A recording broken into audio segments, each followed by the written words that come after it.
저는 김정숙입니다. 올해 62이죠.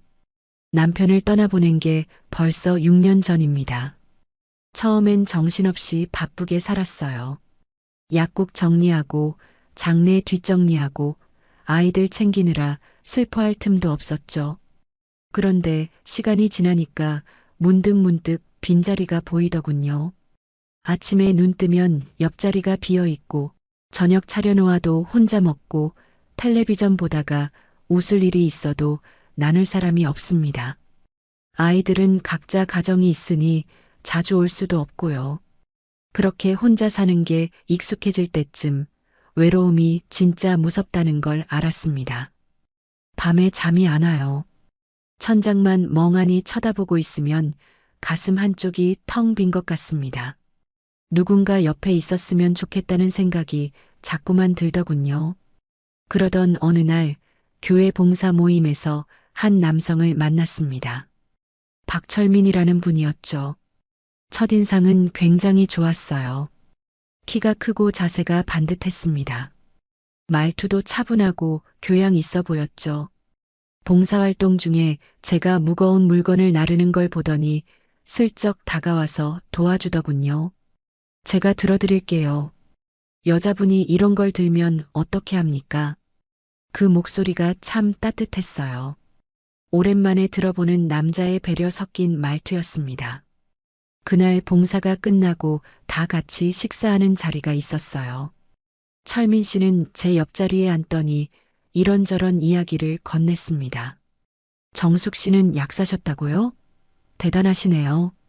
아이고, 이제 은퇴한 지 오래됐어요. 그래도 평생 남 돕는 일 하셨잖아요. 존경스럽습니다. 칭찬이 과하지 않고 딱 적당했어요. 게다가 눈빛이 진지했습니다. 저를 진심으로 대하는 것 같았죠. 그 뒤로 자연스럽게 연락이 이어졌습니다. 처음엔 봉사 관련 이야기였어요. 다음 봉사 일정이 언제냐, 준비물은 뭐가 필요하냐, 그런 거요. 그러다가 점점 사적인 대화가 늘어났습니다. 철민 씨도 혼자 산다고 했어요. 부인을 몇 년 전에 병으로 잃었다더군요. 자식들은 다 외국에 나가 있고 본인도 외롭게 지낸다고 했습니다. 정숙 씨도 혼자 사시죠? 힘드시겠어요. 뭐, 이제 익숙해졌어요. 익숙해진다고 외롭지 않은 건 아니잖아요. 그 말에 가슴이 뜨끔했습니다. 맞아요.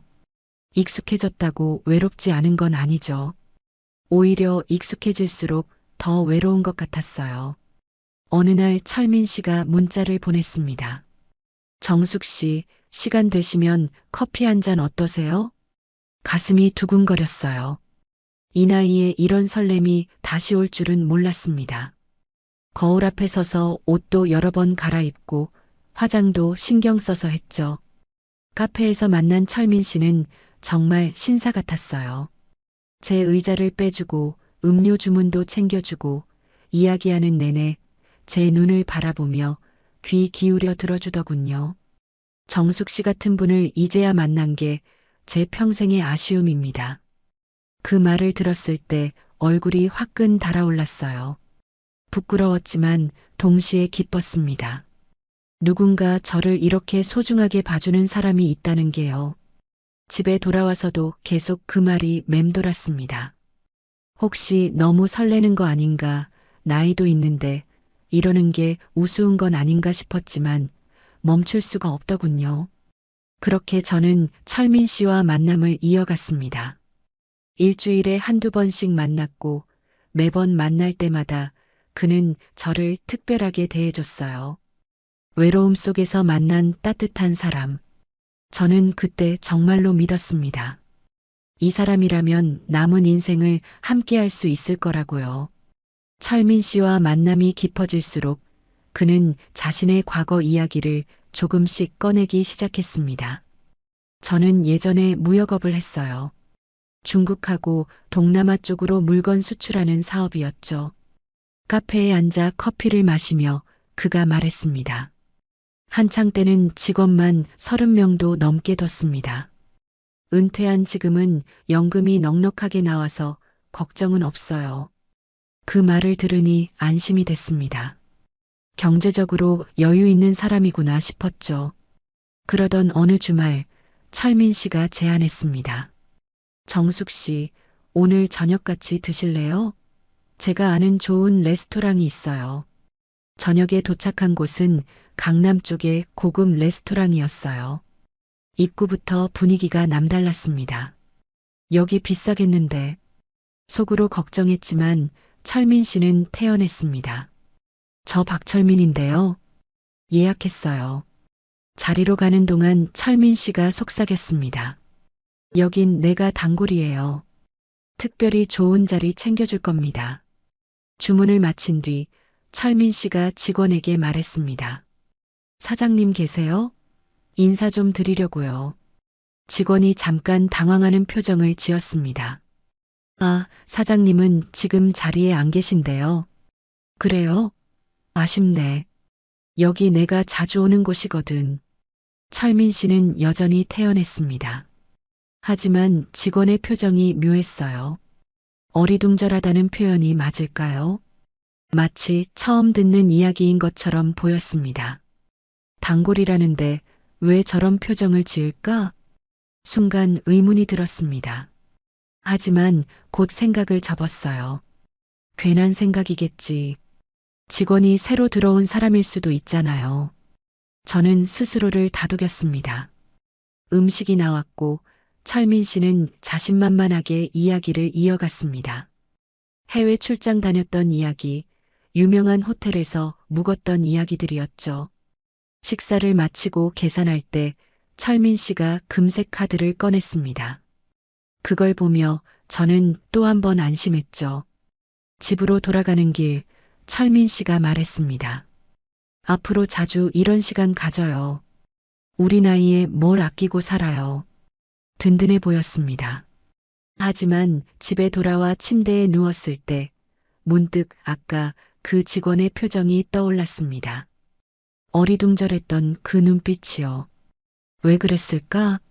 잠깐 생각했지만 곧 고개를 저었습니다. 별일 아니겠죠? 제가 너무 예민한 거예요. 그렇게 저는 다시 한번 의심을 묻어버렸습니다. 철민 씨와의 만남이 잦아지면서 저는 친구들에게도 이 사실을 말하게 됐습니다. 어느 날 오후 오랜 친구인 순자와 명자를 만났어요. 우리는 한 달에 한 번씩 꼭 모이는 사이였습니다. 동네 카페에 앉아 이런저런 이야기를 나누다가 저는 조심스럽게 말을 꺼냈죠. 있잖아. 나 요즘 좋은 사람 만나고 있어. 순자가 눈을 크게 떴습니다. 좋은 사람? 누구?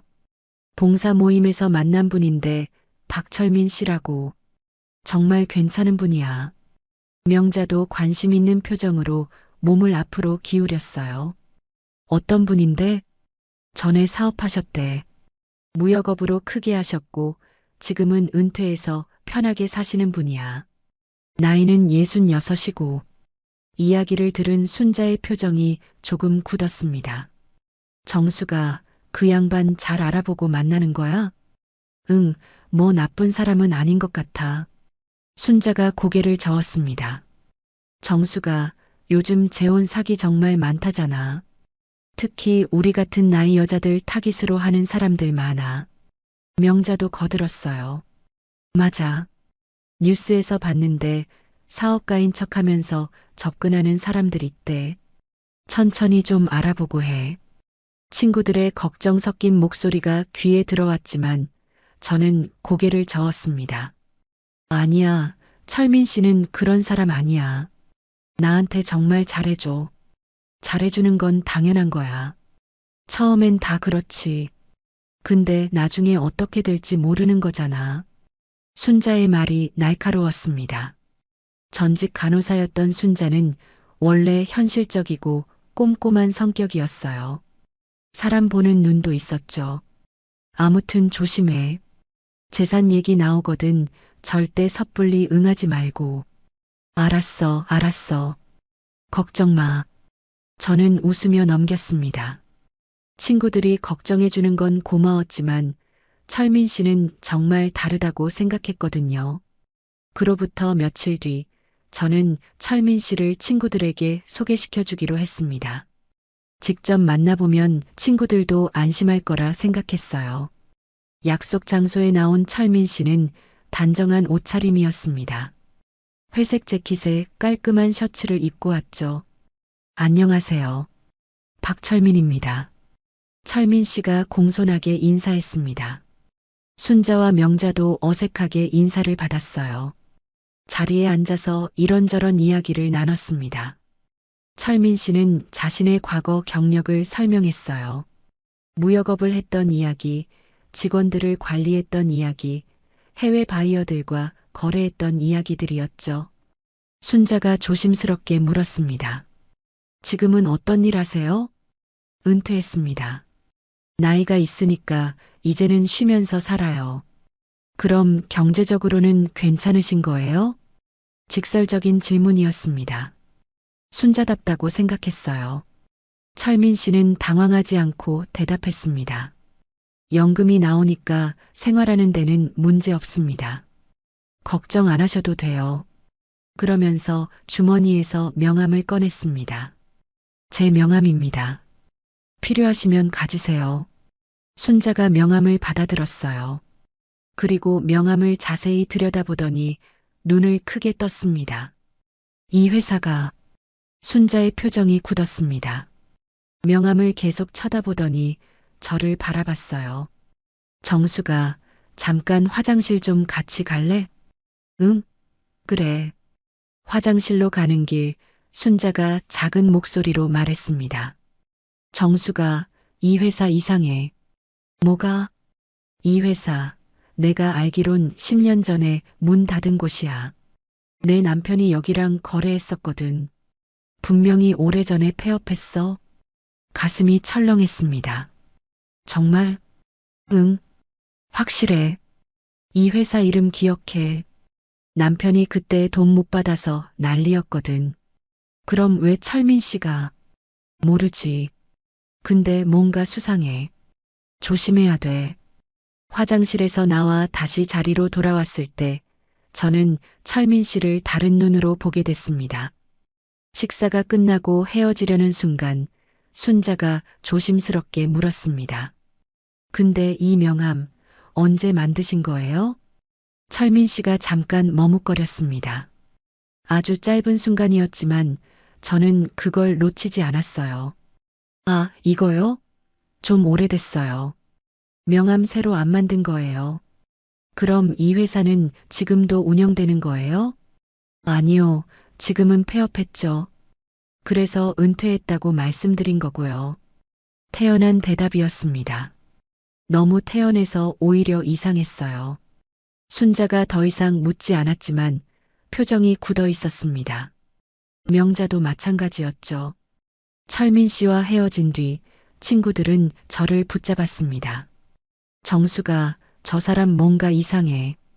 명함도 이상하고 대답하는 것도 석연치 않아. 천천히 생각해봐. 서두르지 말고. 친구들의 목소리가 진지했습니다. 걱정이 가득했죠. 하지만 저는 고개를 저었습니다. 아니야, 명함 안 만든 거면 그럴 수도 있잖아. 너희가 너무 예민한 거 아니야? 정수가 우리가 왜 이러겠어. 걱정돼서 그래. 알아, 고마워. 근데 괜찮아. 내가 알아서 할게. 그날 밤 집에 돌아와서도 친구들의 말이 계속 맴돌았습니다. 정말 이상한 걸까? 하지만 곧 고개를 저었어요. 철민 씨는 저한테 잘해줬습니다. 외로웠던 저한테 따뜻하게 대해줬죠. 그걸로 충분하지 않나요? 친구들이 너무 걱정이 많은 거야. 저는 스스로를 설득했습니다. 혼자 사는 게 외로웠어요. 누군가 옆에 있다는 게 좋았습니다. 그 감정을 놓고 싶지 않았어요. 외로움이라는 핑계로 저는 결국 친구들의 충고에 귀를 닫아버렸습니다. 지금 돌이켜보면 그때가 마지막 기회였는지도 모릅니다. 친구들의 말을 들었더라면, 그때 멈췄더라면 이런 일은 없었을 거예요. 하지만 저는 듣지 않았습니다. 친구들을 만난 이후로 철민 씨의 태도가 조금씩 바뀌기 시작했습니다. 전화 통화가 잦아졌어요. 하루에도 몇 번씩 전화가 왔습니다. 정숙 씨, 뭐해요? 나 보고 싶은데. 처음엔 그런 관심이 좋았어요. 누군가 저를 생각한다는 게 설레기도 했고요. 하지만 점점 부담스러워지기 시작했습니다. 정숙 씨, 오늘 저녁에 만날 수 있어요? 오늘은 교회 모임이 있어서. 교회 모임요? 그거 빠지면 안 돼요? 약속이 있어서 그래요. 그래요. 알겠어요. 목소리에 불만이 묻어났습니다. 전화를 끊고 나니 찝찝했어요. 며칠 뒤 철민 씨가 진지한 표정으로 말했습니다. 정숙 씨, 우리 이제 결혼 생각해봐요. 갑작스러운 말에 놀랐습니다. 결혼이요? 아직이요? 우리가 만난 지가 벌써 몇 달인데요. 이 나이에 뭘 더 알아봐요? 그래도 조금 더 시간이요? 사람들 말 신경 쓰지 말고 우리만 믿으면 되잖아요. 철민 씨의 목소리가 강해졌습니다. 처음 보는 모습이었어요. 친구분들이 뭐라고 했나 보죠? 그래서 그러는 거예요? 아니에요. 그게 아니라. 그럼 뭐예요? 나를 믿지 못하는 거예요? 가슴이 답답했습니다. 왜 이렇게 몰아세우는 걸까요? 믿지 못하는 게 아니라 그냥 좀 천천히 했으면 해서요. 천천히요. 우리한테 시간이 얼마나 남았다고 천천히 해요? 나는 정숙 씨랑 하루라도 빨리 같이 살고 싶어요. 그렇게 말하는 철민 씨의 눈빛이 간절했습니다. 저를 원한다는 게 느껴졌어요. 내가 너무 신중한 건가? 스스로 의심하게 됐습니다. 그 뒤로 철민 씨는 집요하게 혼인신고를 재촉했습니다. 언제 혼인신고할 거예요? 조금만 더 생각해 볼게요. 뭘 더 생각해요? 우리 나이에 뭐가 그렇게 복잡해요? 만날 때마다 같은 이야기였습니다. 처음엔 부드럽게 말하다가 나중엔 짜증 섞인 목소리로 바뀌었죠. 정숙 씨는 나랑 결혼할 생각이 없는 거예요? 있어요, 있는데. 그럼 왜 자꾸 미루는 거예요? 나를 시험하는 거예요? 점점 압박이 심해졌습니다. 만날 때마다 혼인신고 이야기가 나왔어요. 어느 날 철민 씨가 말했습니다. 다음 주 화요일에 구청 갑시다. 혼인신고하러요. 다음 주요? 네. 더 이상 미룰 이유가 없잖아요. 그래도 준비할게. 준비요? 혼인신고에 무슨 준비가 필요해요? 신분증만 들고 가면 돼요. 말을 자르는 투였습니다. 거부할 여지를 주지 않았어요. 알겠어요. 저는 결국 고개를 끄덕였습니다. 더 이상 미룰 핑계가 없었거든요. 약속한 화요일이 다가왔습니다. 아침에 일어나니 가슴이 답답했어요. 기쁘다기보다는 불안한 감정이 더 컸습니다. 이게 맞는 걸까? 거울을 보며 스스로에게 물었지만 답은 나오지 않았습니다. 구청 앞에서 철민 씨를 만났습니다. 그는 밝은 표정이었어요. 드디어 오늘이네요. 가요. 안으로 들어가는데 다리가 떨렸습니다. 철민 씨는 제 손을 꽉 잡았어요. 민원실에 앉아 서류를 작성했습니다. 펜을 쥔 손이 떨렸습니다. 지금이라도 멈출 수 있어. 속으로 생각했지만 입 밖으로 말이 나오지 않았습니다. 그때 문득 생각이 났습니다. 철민 씨의 가족 이야기를 들어본 적이 없다는 걸요. 저기, 철민 씨. 응? 혹시 가족분들은 안 오세요? 자녀분들이라도. 순간 철민 씨의 얼굴이 굳었습니다. 표정이 싹 변했어요. 가족 얘기는 꺼내지 마. 목소리가 차갑게 식었습니다. 처음 듣는 톤이었어요. 아, 그냥 궁금해서. 궁금하면 안 돼. 내 가족 일은 내가 알아서 해. 그냥 우리 둘만 신고하면 돼. 냉정한 말투에 가슴이 철렁했습니다. 이게 제가 아는 철민 씨가 맞나 싶었어요. 왜 그러세요? 그냥 물어본 건데. 물어보지 마. 다시는. 딱 잘라 말하는 모습이 낯설었습니다. 따뜻하고 다정했던 사람이 맞나 싶을 정도였어요. 주변 사람들이 쳐다봤습니다. 철민 씨도 그걸 의식했는지 목소리를 낮췄어요. 미안해요. 가족 얘기만 나오면 감정이 좀 격해져서 이해해줘요. 억지로 짓는 미소였습니다. 눈은 웃지 않았어요. 네, 알겠어요. 저는 더 이상 묻지 못했습니다. 분위기가 너무 이상해졌거든요. 왜 저렇게 예민하게 반응하지? 의문이 들었지만 이미 서류를 작성하는 중이었습니다. 직원이 서류를 확인하고 도장을 찍었습니다. 혼인신고 완료됐습니다. 축하드려요. 그 말을 듣는 순간 현실감이 확 밀려왔습니다. 내가 지금 뭘 한 거지? 가슴이 답답했어요. 기쁨보다는 후회가 먼저 올라왔습니다. 구청을 나서는데 철민 씨가 제 손을 잡았습니다. 이제 우리 부부예요. 기쁘죠? 네. 힘없는 대답이었습니다. 오늘 저녁에 축하한다고 외식할까요? 저는 좀 피곤해서 집에 가고 싶어요. 그래요? 알겠어요. 그럼 내일 봐요. 철민 씨와 헤어지고 집으로 돌아왔습니다. 현관문을 열고 들어서는데 눈물이 났어요. 왜 우는지 모르겠습니다. 기쁜 일인데 왜 슬픈 걸까요? 소파에 앉아 한참을 울었습니다. 내가 잘못한 건가? 후회가 밀려왔습니다. 친구들의 충고를 들을 걸 그랬어요. 좀 더 신중할 걸 그랬습니다. 하지만 이미 늦었습니다. 혼인신고는 끝났어요. 그날 밤 순자에게 전화가 왔습니다. 정수가 잘 지내? 응. 목소리가 왜 그래? 무슨 일 있어? 말하고 싶었지만 입이 떨어지지 않았습니다. 아니야, 괜찮아. 정말? 응. 전화를 끊고 나니 더 외로웠습니다. 혼인신고를 했는데도 행복하지 않았어요. 오히려 불안했습니다. 앞으로 어떻게 되는 걸까? 침대에 누워 천장을 바라보며 생각했습니다. 철민 씨의 차갑게 변한 얼굴이 자꾸만 떠올랐어요. 가족 얘기만 나오면 돌변하는 모습이 불안했습니다. 내가 너무 걱정이 많은 걸까? 스스로를 다독이려 했지만 불안은 쉽게 가시지 않았습니다. 그렇게 저는 성급하게 혼인신고를 마쳤습니다. 나중에 알게 된 사실이지만 그날이 제 인생에서 가장 후회스러운 날이 됐습니다. 혼인신고를 한 뒤 며칠이 지났습니다. 철민 씨는 제 집에 자주 들르기 시작했어요. 부부가 됐으니까 이제 우리 집이잖아요.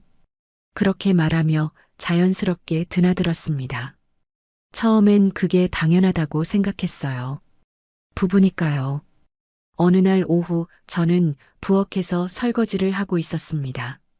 철민 씨는 거실에 앉아 텔레비전을 보고 있었죠. 물을 마시러 거실로 나갔는데 이상한 장면을 목격했습니다. 철민 씨가 제 가방을 뒤지고 있었어요. 지갑을 열어서 안을 들여다보고 있더군요. 뭐 하세요?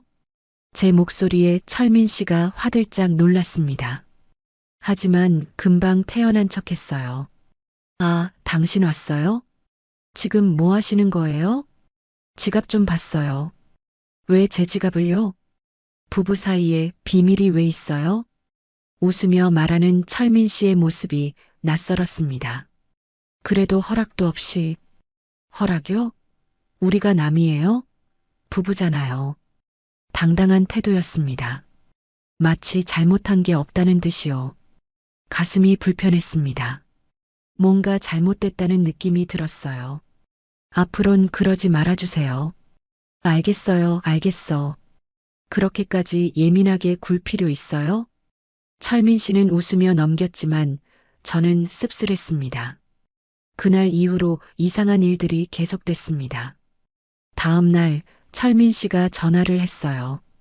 당신 지금 시간 돼요? 왜요? 급한 일이 좀 있어서. 생활비가 필요한데. 생활비요? 네. 공과금 낼 돈이 좀 모자라서요. 한 50만 원만 빌려줄 수 있어요? 50만 원이라니. 적지 않은 돈이었습니다. 공과금이 50만 원이나 돼요? 그게 밀린 게 좀 있어서요. 급하게 처리해야 해서 다음 달에 바로 갚을게요. 목소리가 급했습니다. 거절하기 어려운 분위기였어요. 알겠어요. 계좌 알려주세요. 고마워요. 당신이 최고예요. 돈을 보내고 나니 찝찝했습니다. 하지만 부부니까 이런 거 도와줄 수 있다고 생각했어요. 일주일 뒤 또 전화가 왔습니다. 당신 미안한데 또 좀 부탁할 게 있어요. 뭔데요? 옛날 사업 관련해서 정리할 게 좀 있어요. 사업 자금이 필요한데 100만 원만 좀 빌려줄 수 있어요? 100만 원이라니. 이번엔 금액이 더 컸습니다. 사업 자금이요? 은퇴하셨다면서요? 정리하는 거예요. 마무리 지을 게 있어서. 곧 돈 들어오면 바로 갚을게요. 또 그 말이었습니다. 곧 갚겠다는 말이요. 언제 갚으실 건데요? 다음 달이요. 확실해요. 확신에 찬 목소리였습니다. 믿고 싶었어요. 알겠어요. 또 돈을 보냈습니다. 이번엔 100만 원이었죠. 그렇게 한 달 사이에 여러 번 돈을 요구했습니다. 카드값을 내야 한다. 친구 경조사비가 필요하다. 차 수리비가 필요하다. 온갖 명목이었어요. 처음엔 믿었습니다. 부부니까 도와줘야 한다고 생각했죠. 하지만 점점 의심이 들기 시작했습니다. 왜 이렇게 자꾸 돈 이야기를 하지? 어느 날 순자한테 전화가 왔습니다. 정수가 이번 주 목요일에 우리 모임 있잖아. 올 거지? 친구들과의 정기 모임이었습니다. 한 달에 한 번씩 만나는 소중한 시간이었죠. 응, 갈게. 그래, 그럼 목요일에 봐. 전화를 끊고 철민 씨에게 말했습니다. 목요일에 친구 모임 있어요. 저녁 늦을 것 같아요. 철민 씨의 표정이 굳었습니다. 또 친구 모임이에요? 한 달에 한 번 만나는 건데요. 자주 만나네요. 나랑은 시간 안 보내려고 하면서. 그게 아니라. 됐어요. 가고 싶으면 가세요. 퉁명스러운 말투였습니다. 기분이 상한 게 느껴졌어요. 목요일이 됐습니다. 모임 나가기 전에 옷을 갈아입고 있는데 철민 씨가 말했습니다. 어디 가는데 그렇게 꾸미고 가요? 친구들 만나는데 당연히 신경 써야죠. 남자들도 오나 봐요? 무슨 소리예요? 여자 친구들만 만나요. 그래요? 확실해요? 의심하는 눈빛이었습니다. 기분이 나빴어요. 당연하죠. 왜 그러세요? 그냥 남자들이 쳐다볼까봐 불안해서요. 무슨 말도 안 되는 소리를. 당신이 예쁘니까 남자들이 관심 가질 수 있잖아요. 표면적으론 칭찬 같았지만 어투는 통제하려는 느낌이었습니다. 걱정 마세요. 금방 올게요. 일찍 와요. 너무 늦지 말고. 명령하는 말투였습니다. 모임에 나갔지만 마음이 편치 않았습니다. 철민 씨의 말이 계속 신경 쓰였거든요. 순자가 제 표정을 보더니 물었습니다. 정수가 무슨 일 있어? 안색이 안 좋아. 아니야, 괜찮아. 정말? 결혼 생활은 어때? 그냥 적응 중이야. 더 이상 말하고 싶지 않았습니다. 친구들이 걱정할까 봐요. 집에 돌아온 시간은 밤 9시였습니다. 평소보다 늦지도 않았어요. 현관문을 열고 들어서는데 철민 씨가 소파에 앉아 있었습니다. 왔어요? 네. 몇 시인 줄 알아요? 9시요. 늦었네요. 늦지 않았어요. 평소 이 시간에 끝나요. 그래요? 난 늦은 것 같은데. 불만 가득한 목소리였습니다. 다음 주엔 교회 모임이 있었습니다. 그것도 가지 말라고 하더군요. 교회는 일요일 예배만 가면 되잖아요. 따로 모임까지 갈 필요 있어요? 봉사 모임이에요. 제가 계속 해온 거예요. 이제 그만해요. 집에서 쉬어요. 왜요? 제가 하고 싶은 일인데요. 나는 당신이 집에 있었으면 좋겠어요. 밖에 자꾸 나가니까 불안하다고요. 점점 숨이 막혔습니다. 제 생활을 통제하려는 게 느껴졌어요. 당신 왜 이러세요? 혼인신고 전엔 안 그러셨잖아요. 혼인신고 전엔 부부가 아니었잖아요. 이제 내 아내니까 신경 쓰이는 거예요. 그렇게 말하는 철민 씨의 눈빛이 무서웠습니다. 밤에 잠을 이룰 수가 없었습니다. 옆에서 자는 철민 씨를 보며 생각했어요. 이 사람 뭔가 이상해. 돈은 계속 요구하고 제 생활은 통제하려 들고 의심의 눈초리로 쳐다보고 이게 정상적인 부부 생활인가 싶었습니다. 가슴 한쪽에서 공포가 올라왔습니다. 내가 잘못 선택한 건가? 후회가 밀려왔지만 이미 혼인신고를 한 뒤였습니다. 어떻게 해야 할지 몰랐습니다. 누구한테 말해야 할지도 모르겠더군요. 그렇게 저는 점점 갇혀가고 있었습니다. 참으로 이상한 요구들 속에서요. 불안한 날들이 계속되던 어느 날 우연히 마트에서 교회 지인을 만났습니다. 어머, 정숙 씨 아니세요? 돌아보니 같은 교회를 다니는 김 집사님이었어요. 아, 집사님. 안녕하세요. 오랜만이에요. 요즘 교회 모임에 안 보이시던데 어디 아프세요? 아니에요. 그냥 좀 바빠서요. 그러세요? 건강은 챙기셔야죠. 잠깐 이야기를 나누다가 집사님이 조심스럽게 물었습니다. 근데 정숙 씨, 박철민이라는 사람 아세요? 심장이 철렁했습니다. 네, 아는데요. 왜요? 그 사람 조심하세요. 제 친구가 그 사람한테 당했거든요. 당했다니요? 결혼한다고 해서 돈 빌려줬는데 잠적했대요. 연락도 안 되고 머리가 하얘졌습니다. 정말요? 네. 그 사람 예전에 사업 망하고 도망쳤다더라고요. 여기저기서 돈 빌리고 다닌다는 소문도 있고요. 가슴이 두근거렸습니다. 불안이 확신으로 바뀌는 순간이었어요. 혹시 그 사람이랑 아는 사이예요? 아, 아니에요. 그냥 들어본 이름이라서요. 그래요? 아무튼 조심하세요. 요즘 그런 사람들 많다던데. 집사님과 헤어진 뒤 저는 다리에 힘이 풀렸습니다. 설마 그럴 리가. 집으로 돌아오자마자 컴퓨터를 켰습니다. 손이 떨렸어요.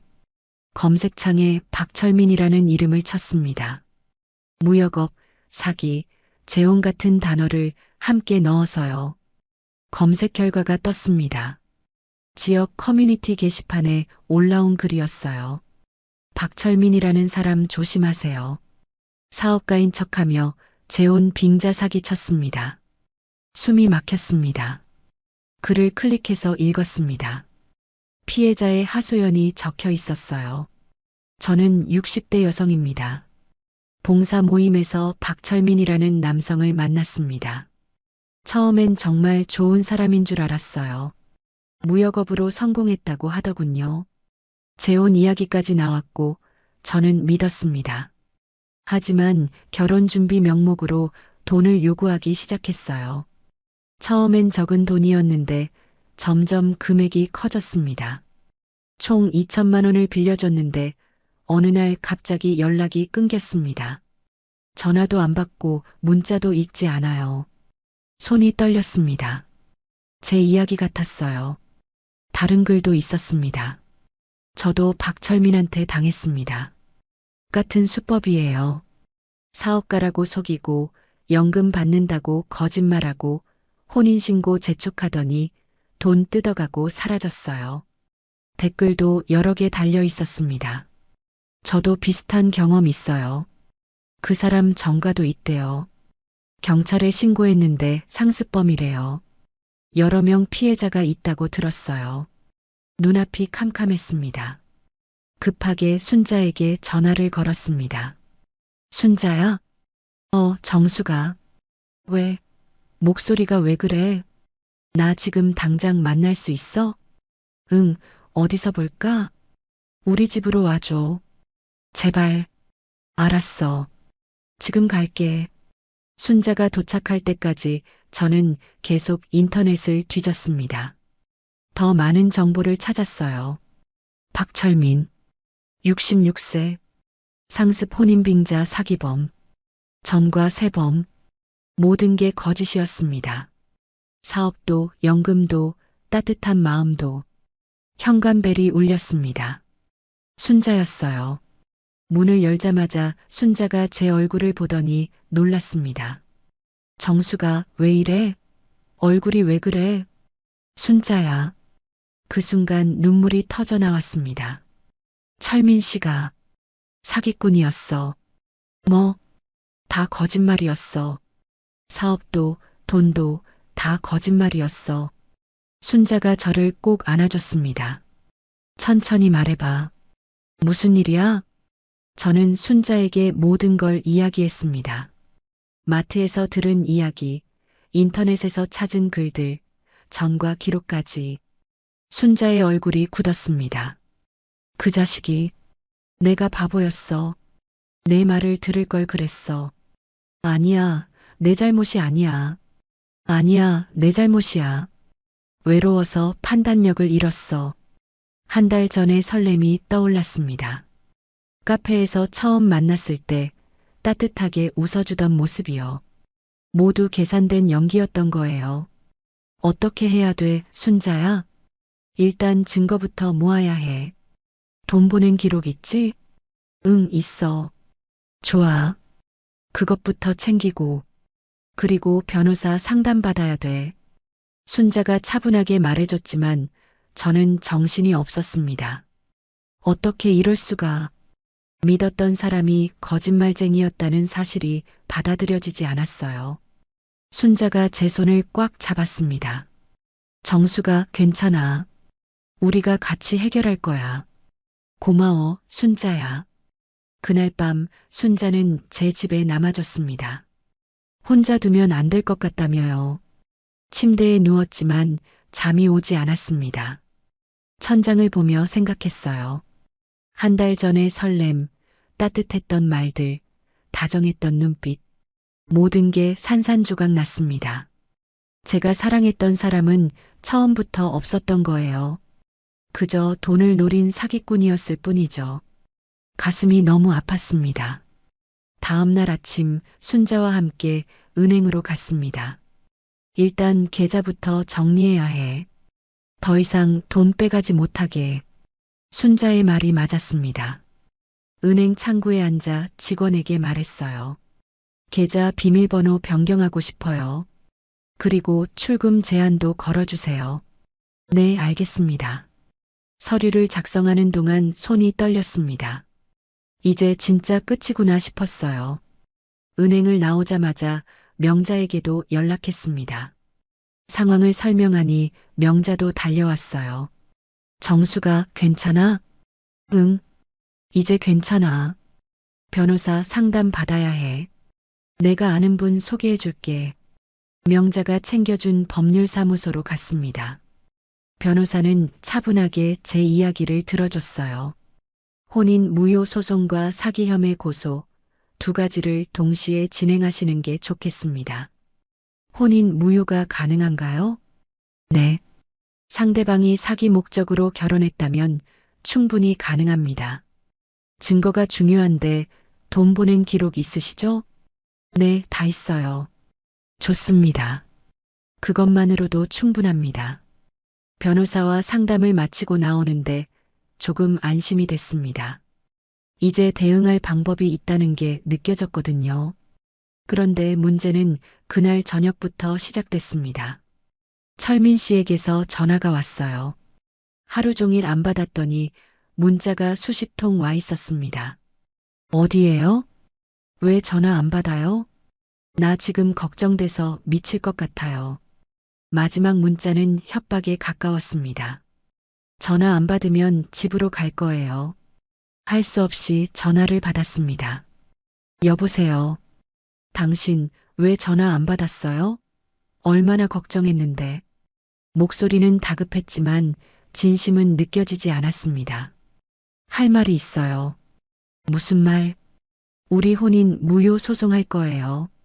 침묵이 흘렀습니다. 잠시 후 철민 씨의 목소리가 들렸어요. 무슨 소리예요? 갑자기 왜 그래요?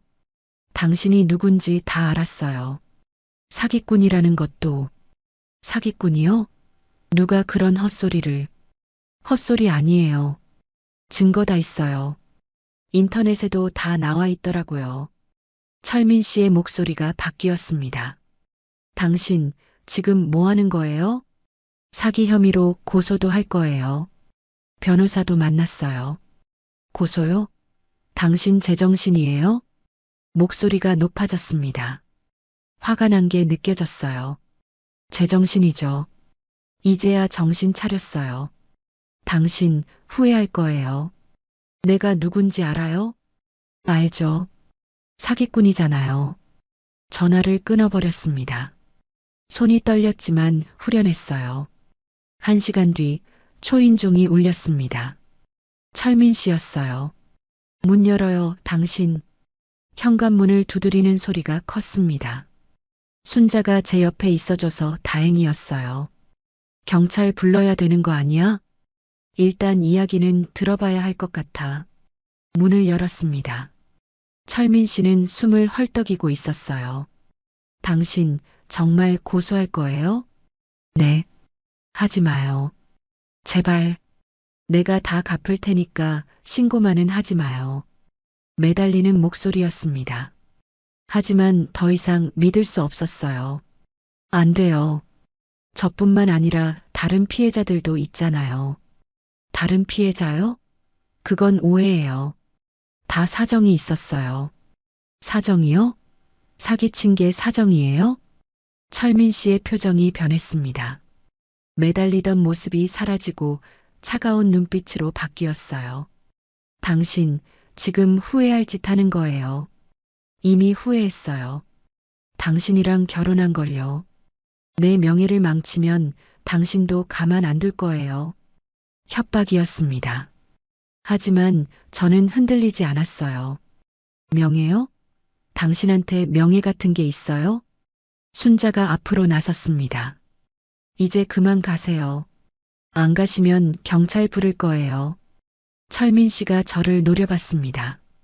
무서운 눈빛이었지만 더 이상 겁먹지 않았어요. 좋아요. 두고 봐요. 당신도 편하게 살지 못할 거예요. 마지막으로 협박을 하고 철민 씨는 돌아갔습니다. 문을 닫자마자 다리에 힘이 풀렸습니다. 순자가 저를 부축했어요. 괜찮아? 응. 이제 괜찮아. 정말 괜찮았습니다. 무서웠지만 후회는 없었어요. 다음 날 변호사 사무소로 다시 갔습니다. 고소장을 제출하기 위해서요. 각오하셔야 해요. 소송 과정이 쉽지 않을 겁니다. 알아요. 그래도 할 거예요. 좋습니다. 제가 최선을 다하겠습니다. 고소장에 서명하는 순간 1달 전에 제가 떠올랐습니다. 설레며 카페에서 커피를 마시던 그날, 철민 씨의 따뜻한 말에 감동하던 순간들, 모두 거짓이었지만 그래도 배운 게 있었습니다.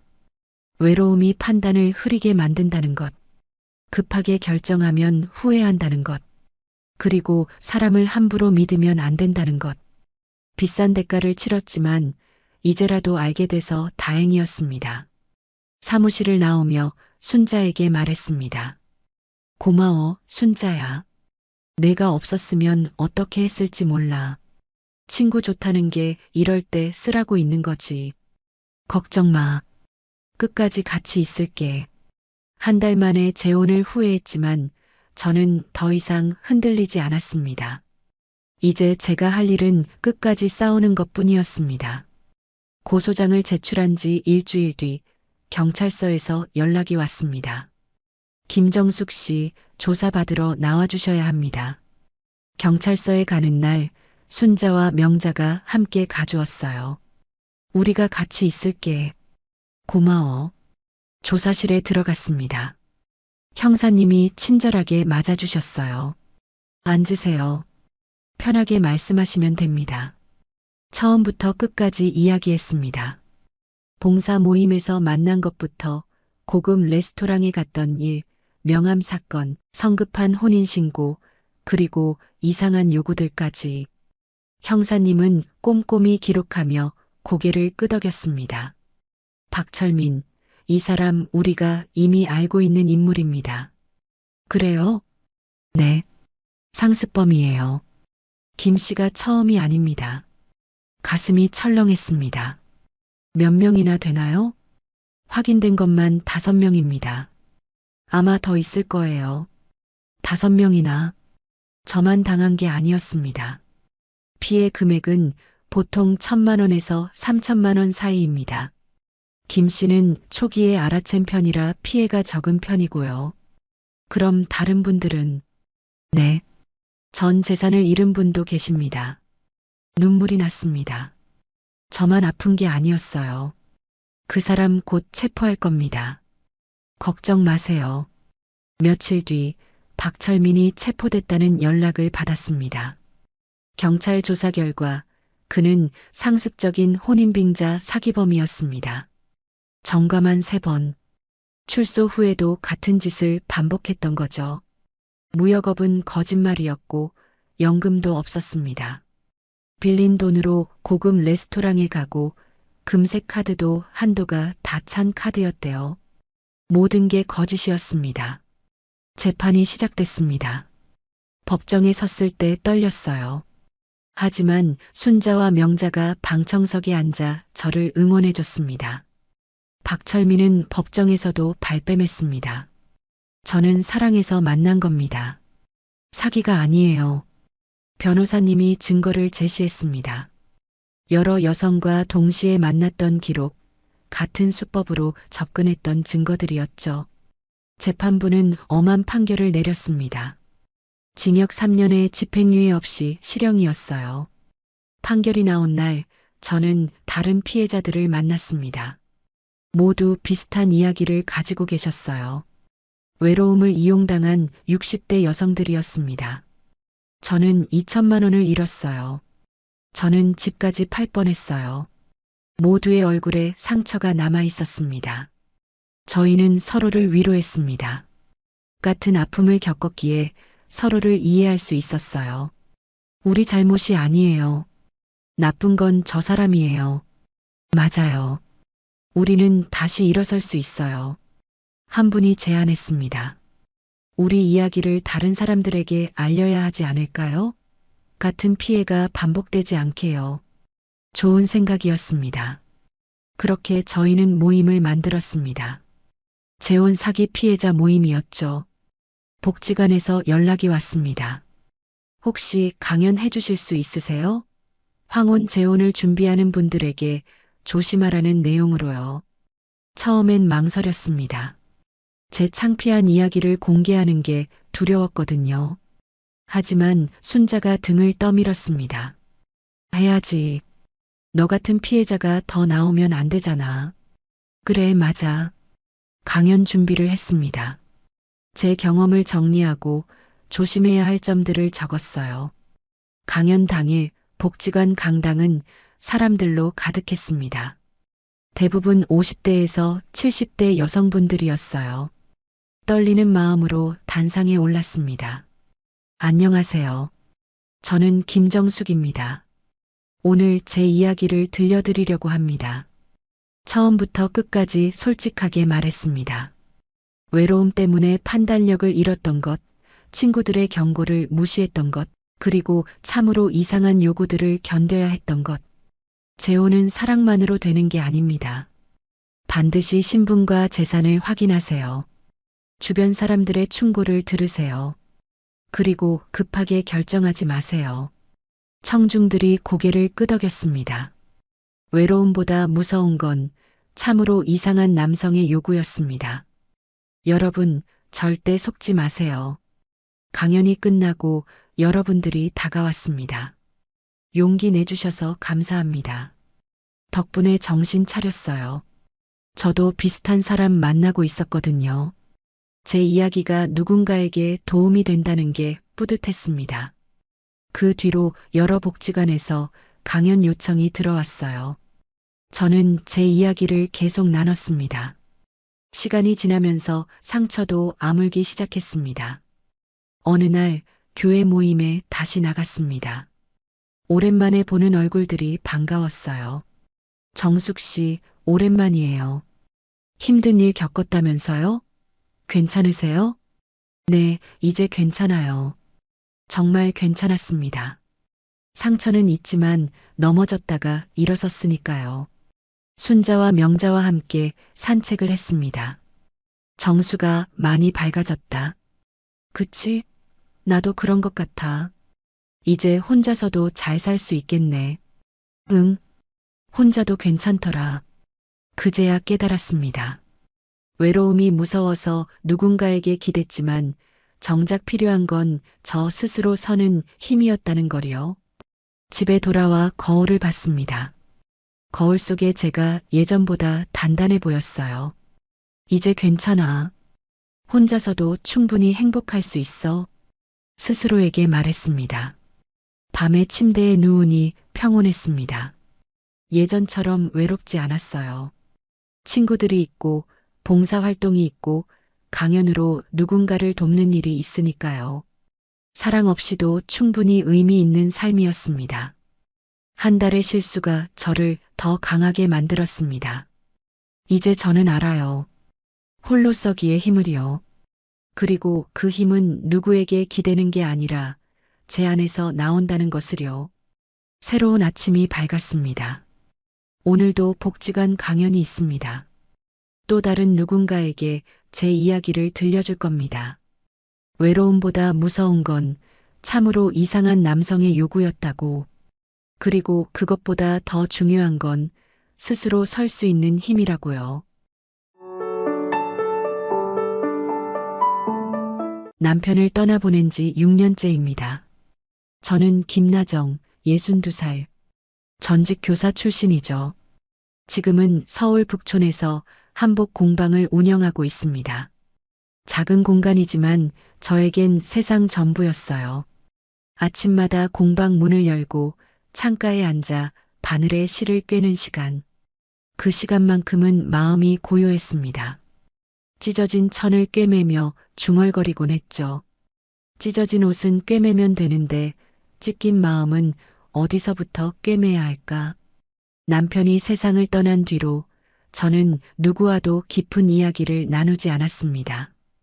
혼자가 편했어요. 아니, 편하다고 스스로를 속였던 것 같습니다.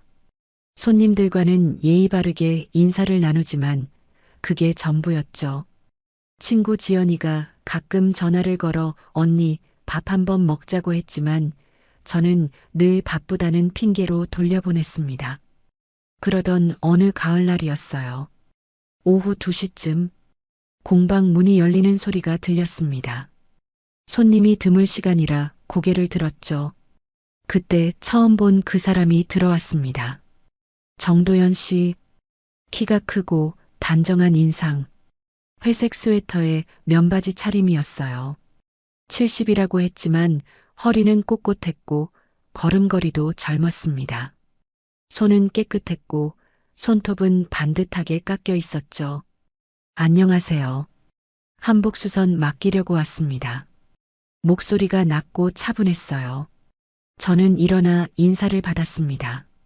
어서 오세요. 어떤 한복인가요? 그는 가방에서 회색빛 두루마기를 꺼냈습니다. 천이 오래되었지만 정성스럽게 보관된 옷이었어요. 어머니 제삿날 입을 겁니다. 소매가 좀 닳았더라고요. 손가락 끝으로 소매를 짚는 그 모습이 섬세했습니다. 어머니를 그리워하는 마음이 묻어났죠. 저는 천을 만져보며 말했습니다. 수선 가능합니다. 일주일 정도 걸릴 것 같아요.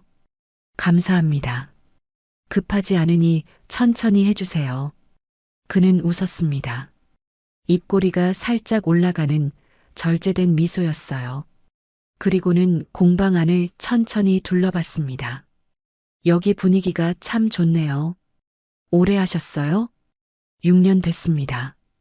혼자 하시나 봐요. 네. 혼자가 편해서요. 그 말에 정도연 씨는 고개를 끄덕였습니다. 뭔가 더 묻고 싶은 표정이었지만 그는 물었죠.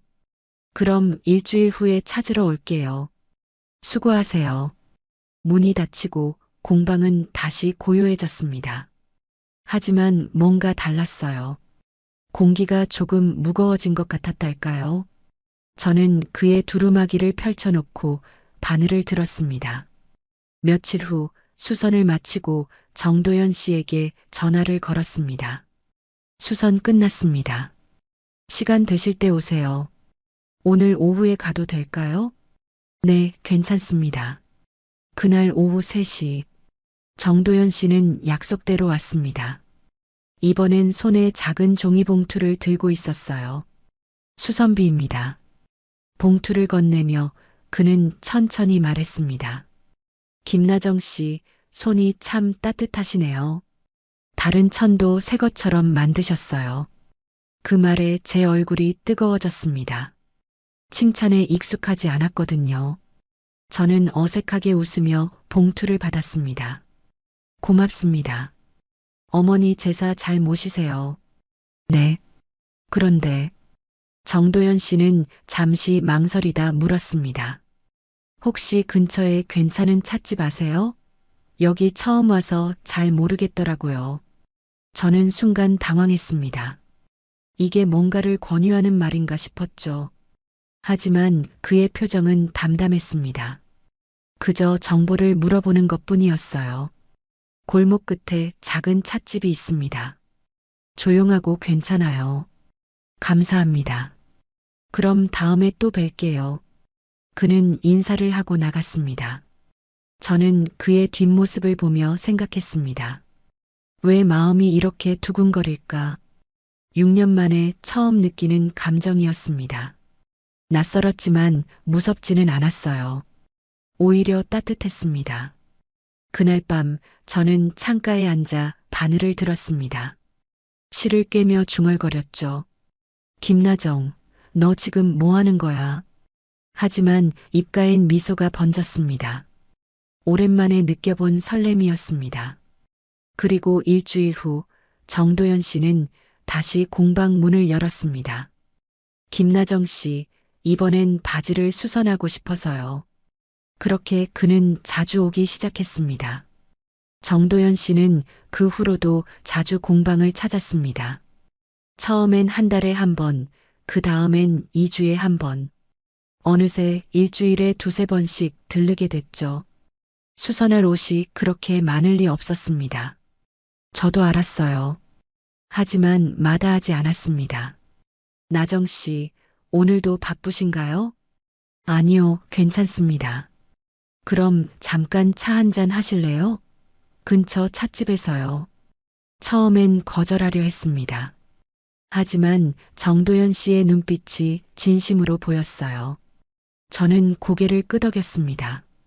찻집은 조용했습니다. 창가 자리에 앉아 녹차를 시켰죠. 정도연 씨는 천천히 말했습니다. 저도 혼자 삽니다. 아내를 10년 전에 먼저 보냈어요. 그러셨군요. 외롭더라고요. 집이 크면 뭐 하나 싶더라고요. 그의 목소리에 쓸쓸함이 묻어났습니다. 저는 그 감정을 알았어요. 혼자라는 게 얼마나 무거운지 말하지 않아도 느껴졌습니다.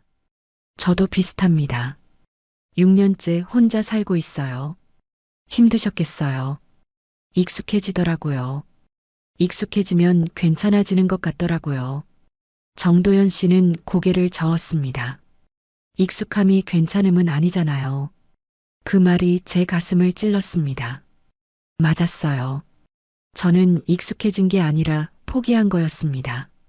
누군가와 다시 가까워지는 걸, 상처받는 걸, 외로움을 나누는 걸. 그날 이후 우리는 자주 만났습니다. 공방에서 차를 마시고 근처 공원을 산책했죠. 정도연 씨는 말이 많지 않았지만 듣는 법을 알았습니다. 제가 한복 이야기를 하면 끝까지 들어줬어요. 제가 교사 시절 이야기를 하면 고개를 끄덕이며 웃었죠. 나정 씨는 사람을 편하게 하는 힘이 있어요. 제가요? 네. 옆에 있으면 마음이 따뜻해집니다. 그런 말을 듣는 게 얼마만인지 모르겠습니다. 저는 얼굴이 뜨거워져서 고개를 돌렸어요.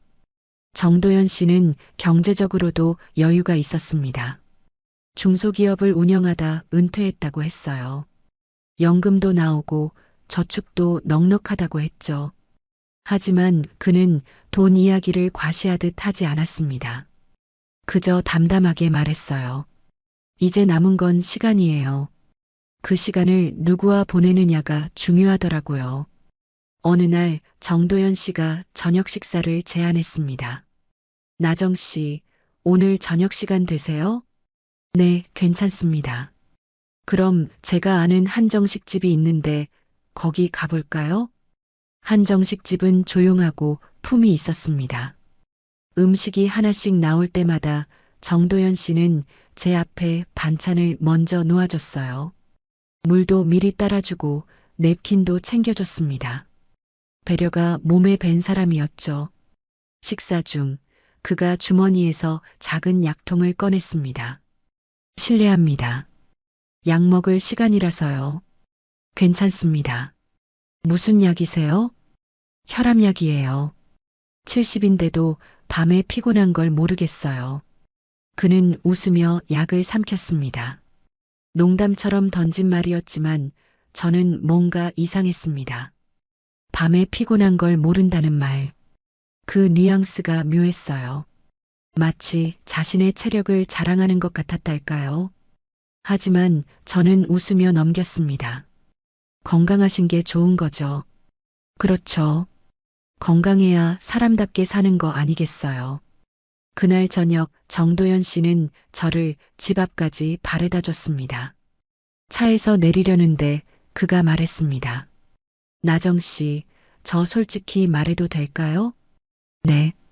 저 요즘 나정 씨 생각 많이 합니다.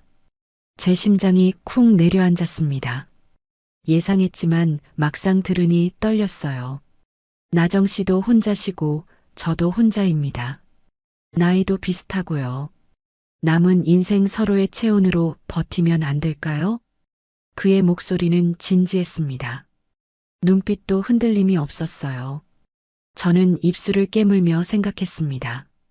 다시 사랑할 수 있을까? 다시 누군가와 가까워질 수 있을까? 정도연 씨, 저는 아직 준비가 안 된 것 같아요. 천천히 생각해 보세요. 제가 기다릴게요. 그는 조르지 않았습니다. 강요하지도 않았죠. 그저 조용히 기다렸습니다. 그 태도가 저를 더 흔들었어요. 며칠 후 친구 지연에게 전화가 왔습니다. 언니, 요즘 얼굴 좋아 보이던데. 무슨 일 있어? 아니, 별일 없어. 거짓말. 표정이 달라. 남자 생겼지? 저는 웃으며 말했습니다. 생각 중이야. 아직은. 언니, 좋은 사람이면 놓치지 마. 우리 나이에 다시 만나기 쉽지 않아. 지연의 말이 머릿속을 맴돌았습니다. 맞았어요. 62살에 다시 누군가를 만난다는 건 쉬운 일이 아니었습니다. 일주일 후 저는 정도연 씨에게 전화를 걸었습니다. 정도연 씨, 저 생각 정리됐어요. 어떻게 하시기로요?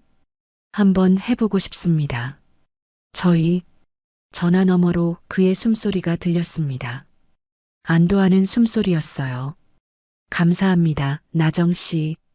후회 안 하게 할게요.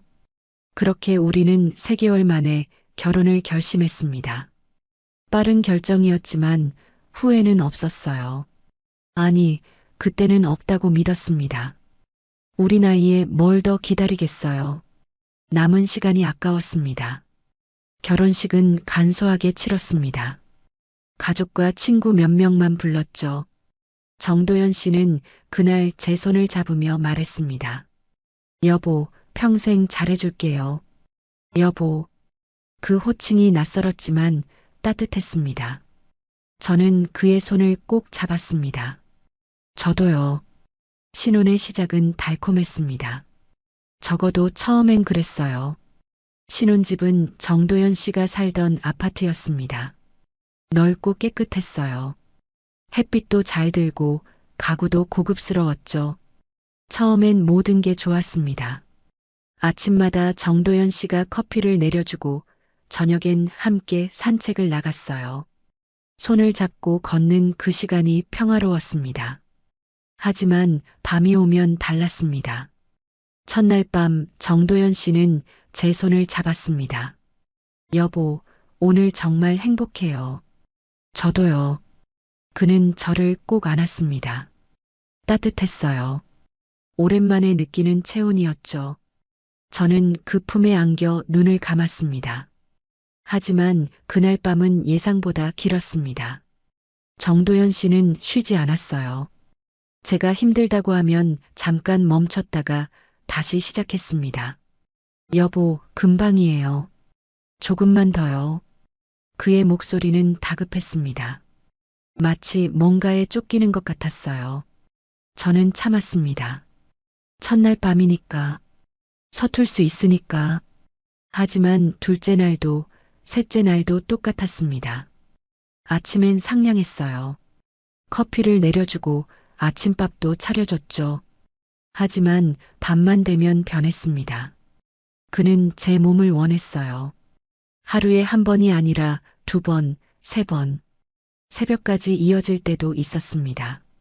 여보, 오늘은 좀 쉬어요. 피곤해요. 금방이에요, 여보. 금방 끝나요. 그 말이 점점 공포처럼 느껴졌습니다. 금방이라는 게 30분이 되고 1시간이 됐어요. 제 몸은 점점 무너져 갔습니다. 허리가 아프고 다리가 저렸어요. 잠도 제대로 못 잤죠. 일주일째 되던 날 저는 거울을 봤습니다. 눈 밑에 다크서클이 생겼어요. 얼굴은 헬쑥했고 입술은 바짝 말라 있었죠. 이게 신혼의 모습인가 싶었습니다. 행복해야 할 시간이 왜 이렇게 힘들까? 정도연 씨는 아침마다 말했습니다.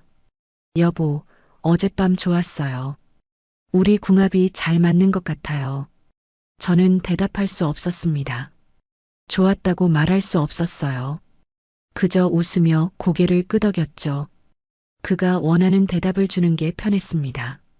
그러던 어느 날 친구 지연에게서 문자가 왔습니다. 언니, 어제 새벽 1시에 전화했어? 근데 말은 없고 숨소리만 들리더라. 무슨 일 있어?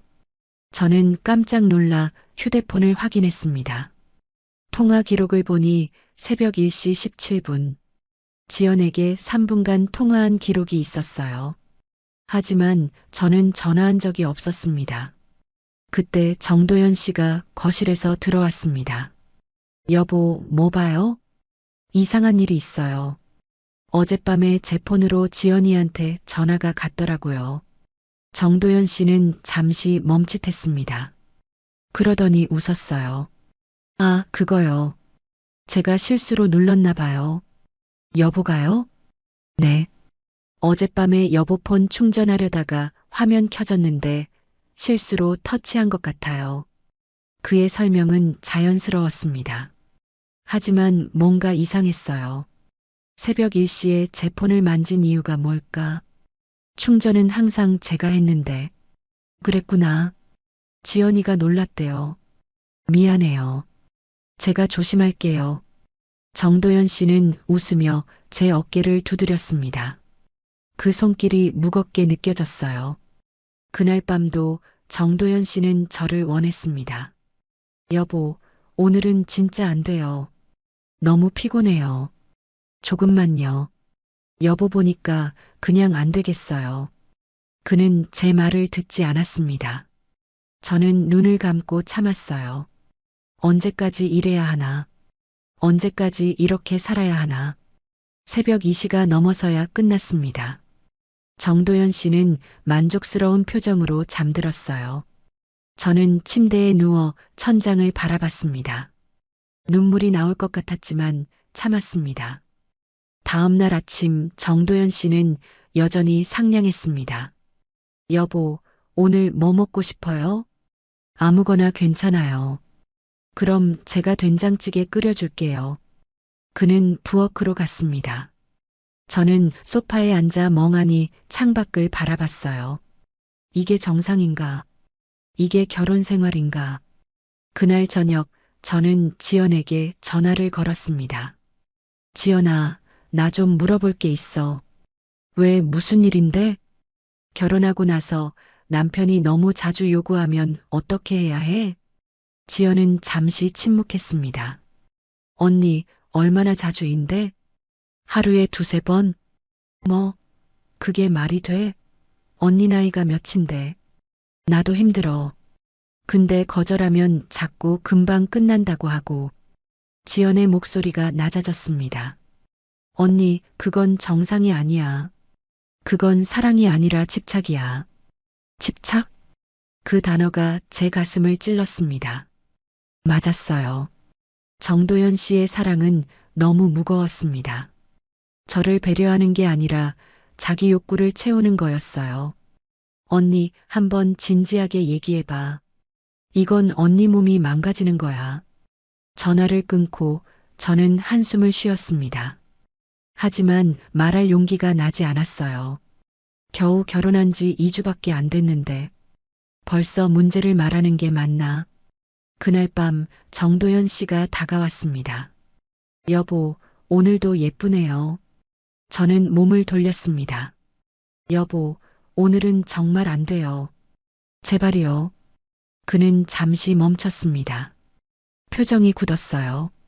여보, 저한테 거부감 있어요? 아니에요. 그냥 너무 피곤해서요. 그럼 쉬면서 해요. 제가 다 할게요. 결국 그날 밤도 똑같았습니다. 저는 눈물을 삼키며 참았어요. 이게 사랑인가?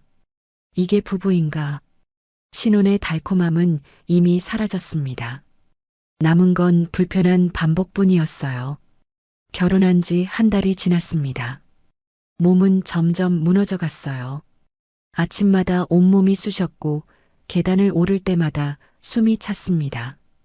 거울을 볼 때마다 낯선 얼굴이 보였죠.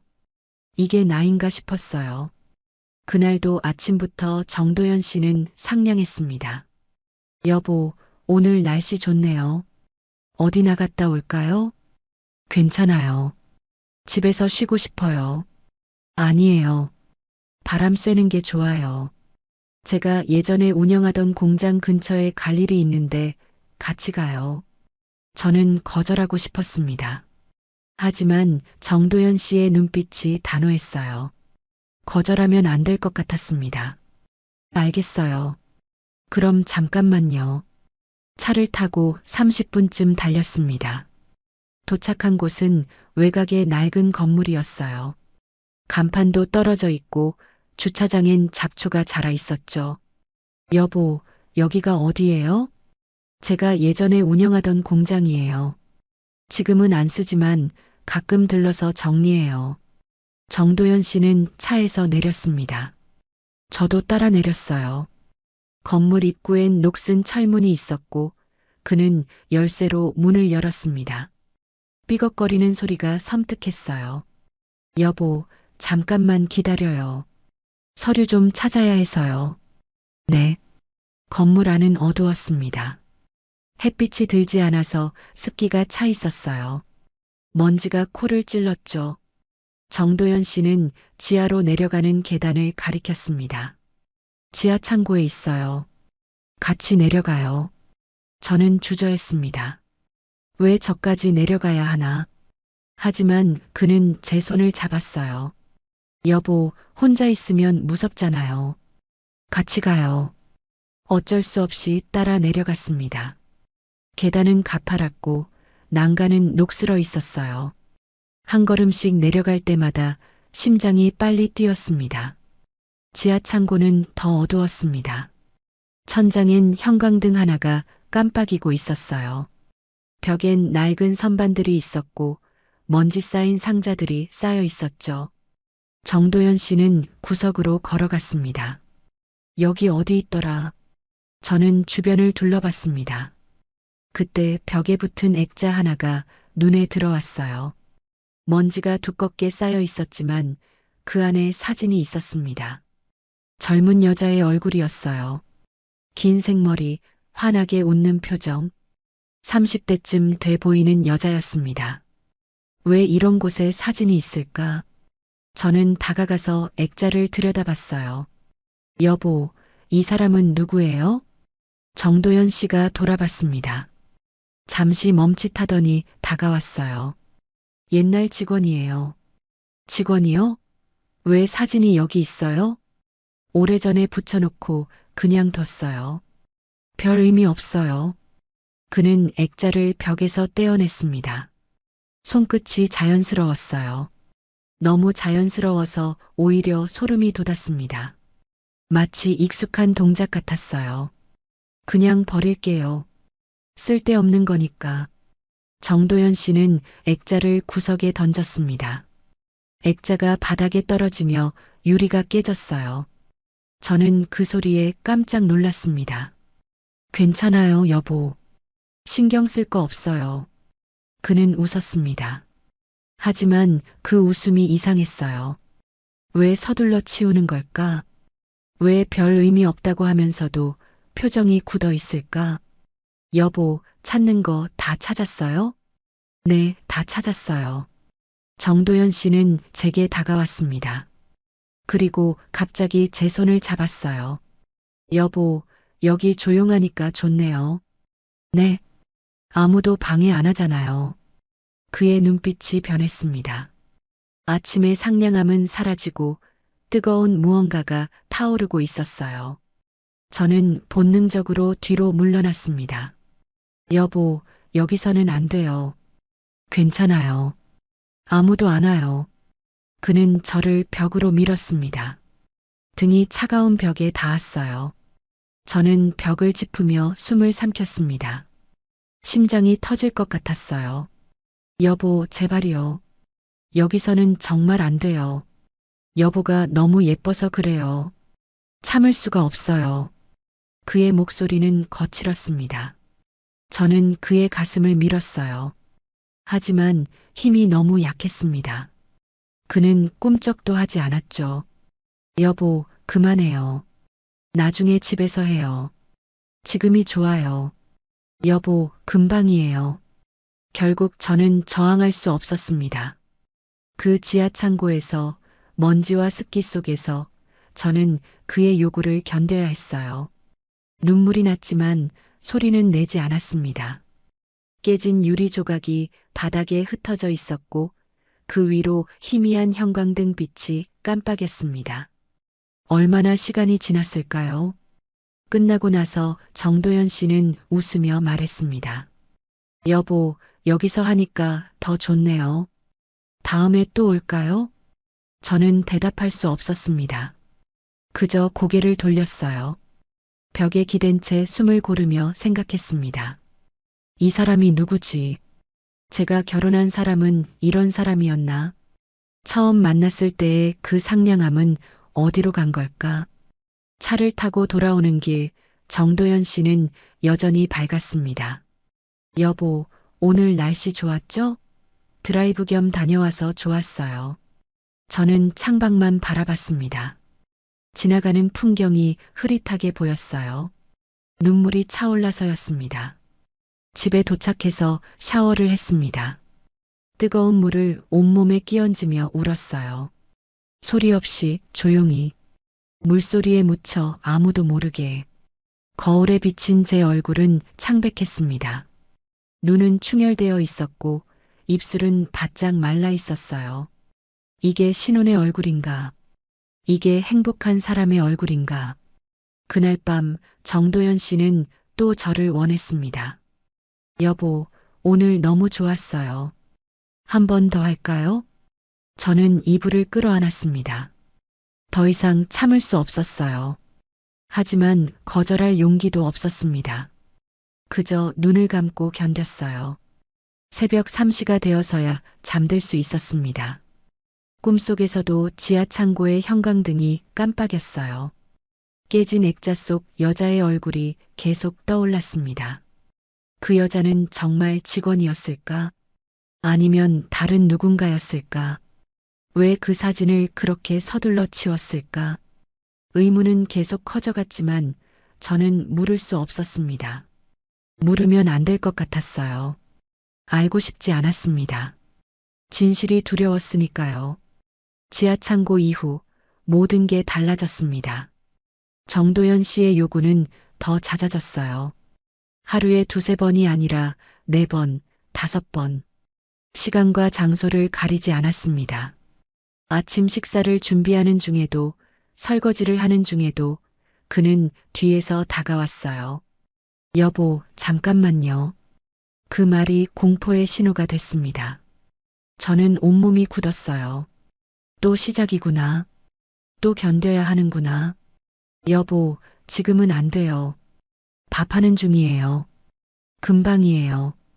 불 좀 끄고요. 결국 불을 껐습니다. 부엌 싱크대에 기댄 채 저는 눈을 감았어요.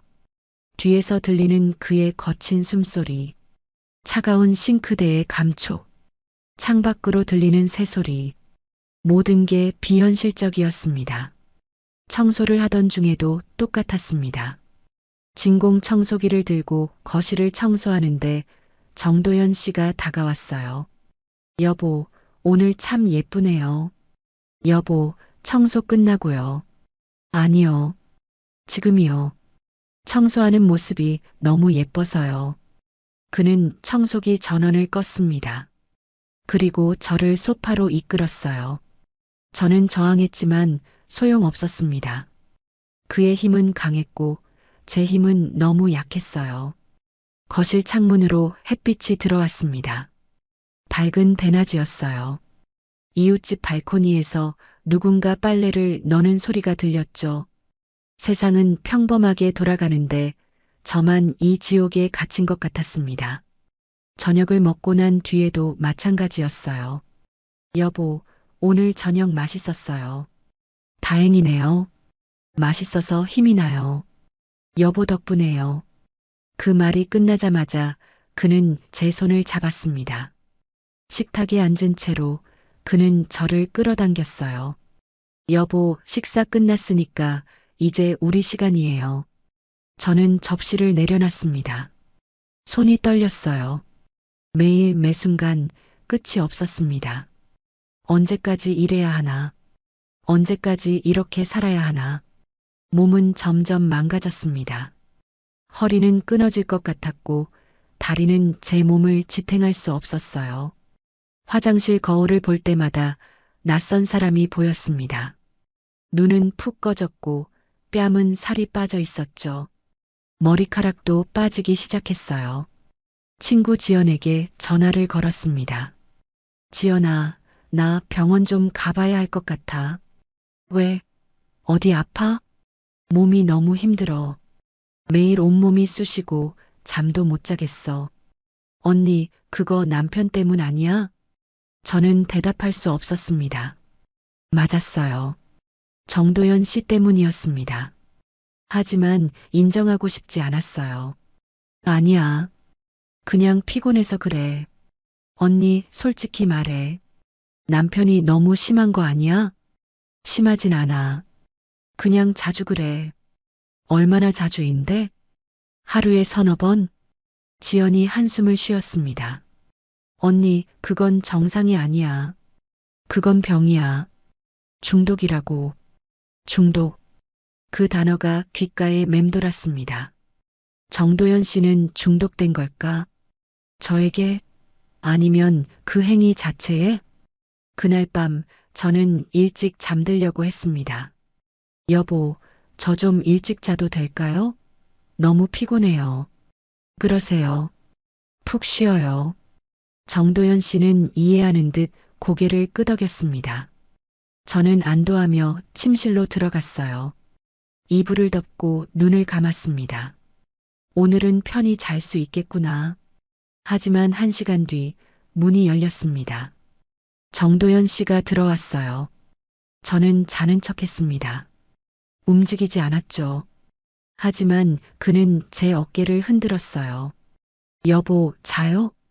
네, 자고 있었어요. 미안해요. 근데 여보 보니까 그냥 못 자겠어요. 저는 눈을 떴습니다. 어둠 속에서 정도연 씨의 눈이 빛났어요. 뜨겁고 집요한 눈빛이었습니다. 여보, 제발이요. 오늘은 정말 쉬고 싶어요. 금방이에요. 금방 끝낼게요. 결국 그날 밤도 똑같았습니다. 저는 이불을 움켜쥐고 참았어요. 눈물이 흘렀지만 소리는 내지 않았습니다. 새벽 3시쯤 됐을까요? 목이 너무 말라서 일어났습니다. 정도연 씨는 깊이 잠들어 있었어요. 저는 조용히 침실 문을 나왔습니다. 부엌으로 가려는데 복도 끝에서 불빛이 새어나왔어요. 서재였습니다. 서재 문은 항상 잠겨 있었어요. 정도연 씨는 그곳을 서류 보관용으로 쓴다고 했습니다. 그런데 지금 불이 켜져 있었어요. 저는 조심스럽게 다가갔습니다. 문틈 사이로 빛이 새어나왔습니다. 안에서 소리가 들렸어요. 노트북 자판 소리, 그리고 거친 숨소리. 저는 문손잡이를 잡았습니다. 잠겨 있었어요. 하지만 문틈으로 안을 들여다볼 수 있었습니다. 정도연 씨가 노트북 앞에 앉아 있었어요. 화면은 보이지 않았지만 그의 표정은 보였습니다. 눈빛이 흐려져 있었고 숨은 거칠게 몰아쉬고 있었어요. 저는 문을 두드렸습니다. 여보, 뭐 하는 거예요? 안에서 당황하는 소리가 들렸습니다. 노트북을 닫는 소리, 의자를 뒤로 미는 소리. 잠시 후 문이 열렸어요. 여보, 왜 앉아요? 물 마시려고 나왔어요. 여보는 뭐해요? 운동 영상 봤어요. 체력은 유지해야 하니까요. 정도연 씨는 웃었습니다. 하지만 그 새벽의 눈빛은 너무 뜨거웠어요. 식지 않은 욕망이 그대로 담겨 있었습니다. 새벽 3시예요? 잠이 안 와서요. 그냥 영상 보면서 시간 보내는 거예요. 그는 자연스럽게 설명했습니다. 하지만 뭔가 이상했어요. 운동 영상을 보면서 왜 숨을 그렇게 거칠게 쉬었을까? 왜 서재 문을 잠가놨을까? 그럼 이제 자러 가요. 너무 늦었어요. 네, 여보. 같이 가요. 침실로 돌아오는 길, 저는 계속 생각했습니다. 정도연 씨는 뭘 보고 있었을까? 정말 운동 영상이었을까? 아니면 다른 무언가였을까? 그날 이후로 저는 밤마다 깨어 있었습니다. 정도연 씨가 서재로 가는지 확인하려고요. 그리고 며칠 후 또 불빛이 새어나왔습니다. 이번엔 문을 두드리지 않았어요. 그냥 문 앞에 서서 안을 들여다봤습니다. 정도연 씨는 노트북 화면을 응시하고 있었어요. 어떤 영상을 보는 것 같았습니다. 그의 손은 책상 위에 있었고 몸은 앞으로 기울어져 있었죠. 저는 뒤로 물러섰습니다. 더 이상 보고 싶지 않았어요. 알고 싶지 않았습니다. 진실이 두려웠으니까요. 더 이상 집에만 있을 수 없었습니다. 숨이 막혔어요. 벽이 점점 좁아지는 것 같았습니다. 정도연 씨는 매일 저를 원했고 저는 매일 무너져 갔어요. 누군가와 이야기해야 했습니다. 이대로는 미쳐버릴 것 같았어요. 그래서 교회 봉사 모임에 나갔습니다. 결혼 전엔 매주 나갔던 곳이었어요. 하지만 결혼 후엔 한 번도 가지 못했습니다. 정도연 씨가 함께 있기를 원했거든요. 하지만 그날은 달랐어요. 여보, 오늘 교회 봉사 모임 가야 해요. 오늘이요? 같이 있고 싶은데. 오래 안 갔어요. 언니들이 걱정하실 거예요. 정도연 씨는 잠시 망설이더니 고개를 끄덕였습니다. 그럼 일찍 들어오세요. 너무 늦으면 걱정될 거예요. 저는 서둘러 준비했습니다. 집을 나서는데 마치 감옥에서 탈출하는 기분이었어요. 현관문을 닫는 순간 가슴이 뻥 뚫렸습니다. 교회 지하 식당에 도착했을 때 언니들이 반겨줬어요. 나정 씨, 오랜만이에요. 어디 아팠어요? 아니에요. 결혼하고 정신없어서요. 맞아, 신혼이니까 바쁘지. 얼굴이 좀 피곤해 보이네. 저는 웃으며 넘겼습니다. 피곤한 정도가 아니었지만 말할 수 없었어요. 봉사는 김장김치 담그기였습니다. 배추를 씻고 양념을 버무리고 독에 담았어요. 손을 움직이는 동안 마음이 조금 가벼워졌습니다.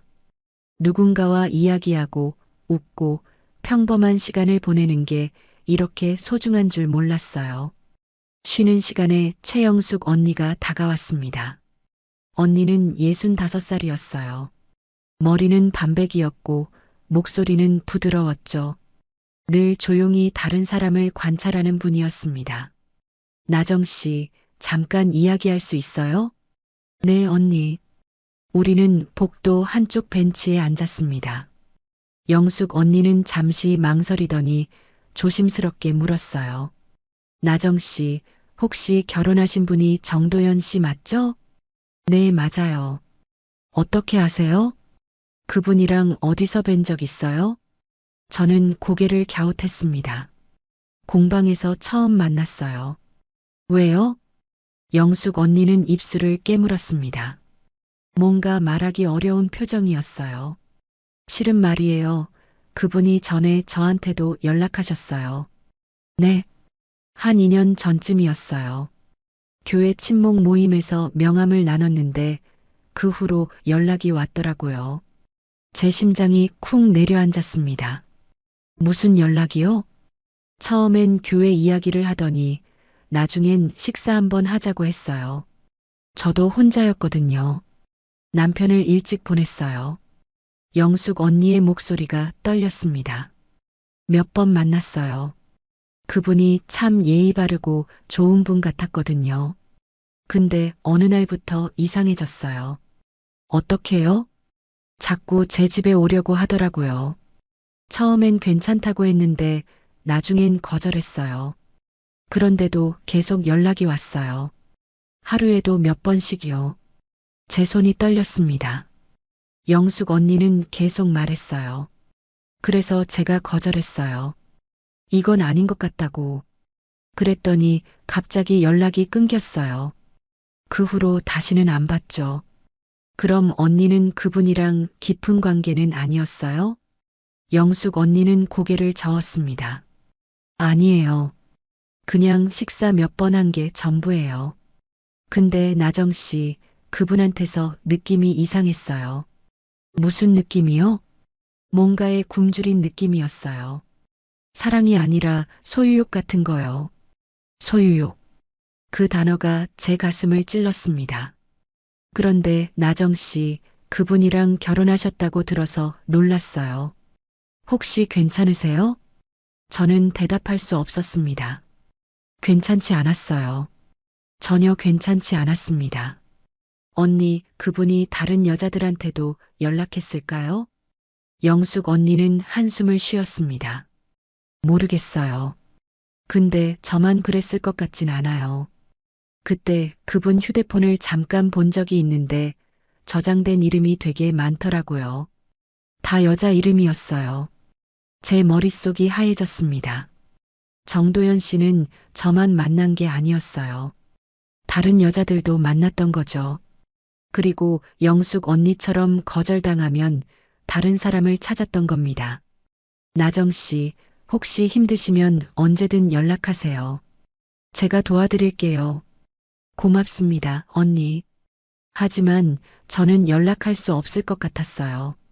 이 사실을 어떻게 설명하죠? 제가 속은 겁니다. 완전히 속았어요. 봉사 모임이 끝나고 집으로 돌아왔습니다. 현관문을 열자 정도연 씨가 소파에 앉아 있었어요. 여보, 왜 이렇게 늦었어요? 걱정했잖아요. 봉사하고 언니들이랑 이야기하다 보니 늦었어요. 다음부턴 미리 전화해요. 연락 없으니까 불안했어요. 그의 목소리는 부드러웠지만 저는 소름이 돋았습니다. 불안했다고요? 제가 어디 있는지 확인하고 싶었던 거겠죠. 알겠어요. 저는 서둘러 공방으로 갔습니다. 바늘과 천을 꺼내 앉았어요. 손을 움직여야 했습니다. 그래야 미치지 않을 것 같았어요. 하지만 바늘을 잡은 손이 덜덜 떨렸습니다. 실을 깨려고 했는데 바늘기가 보이지 않았어요. 눈물이 차올랐습니다. 저는 바늘을 내려놓고 얼굴을 감쌌어요. 이 사람은 사랑이 아니라 중독이었어. 중얼거린 말이 공방에 울렸습니다. 정도연 씨는 저를 사랑한 게 아니었어요. 저는 그저 그의 욕구를 채워줄 대상이었습니다. 영숙 언니가 거절했듯이 아마 다른 여자들도 거절했겠죠. 그래서 저를 찾았던 겁니다. 62살의 외로운 거절하지 못할 여자를요.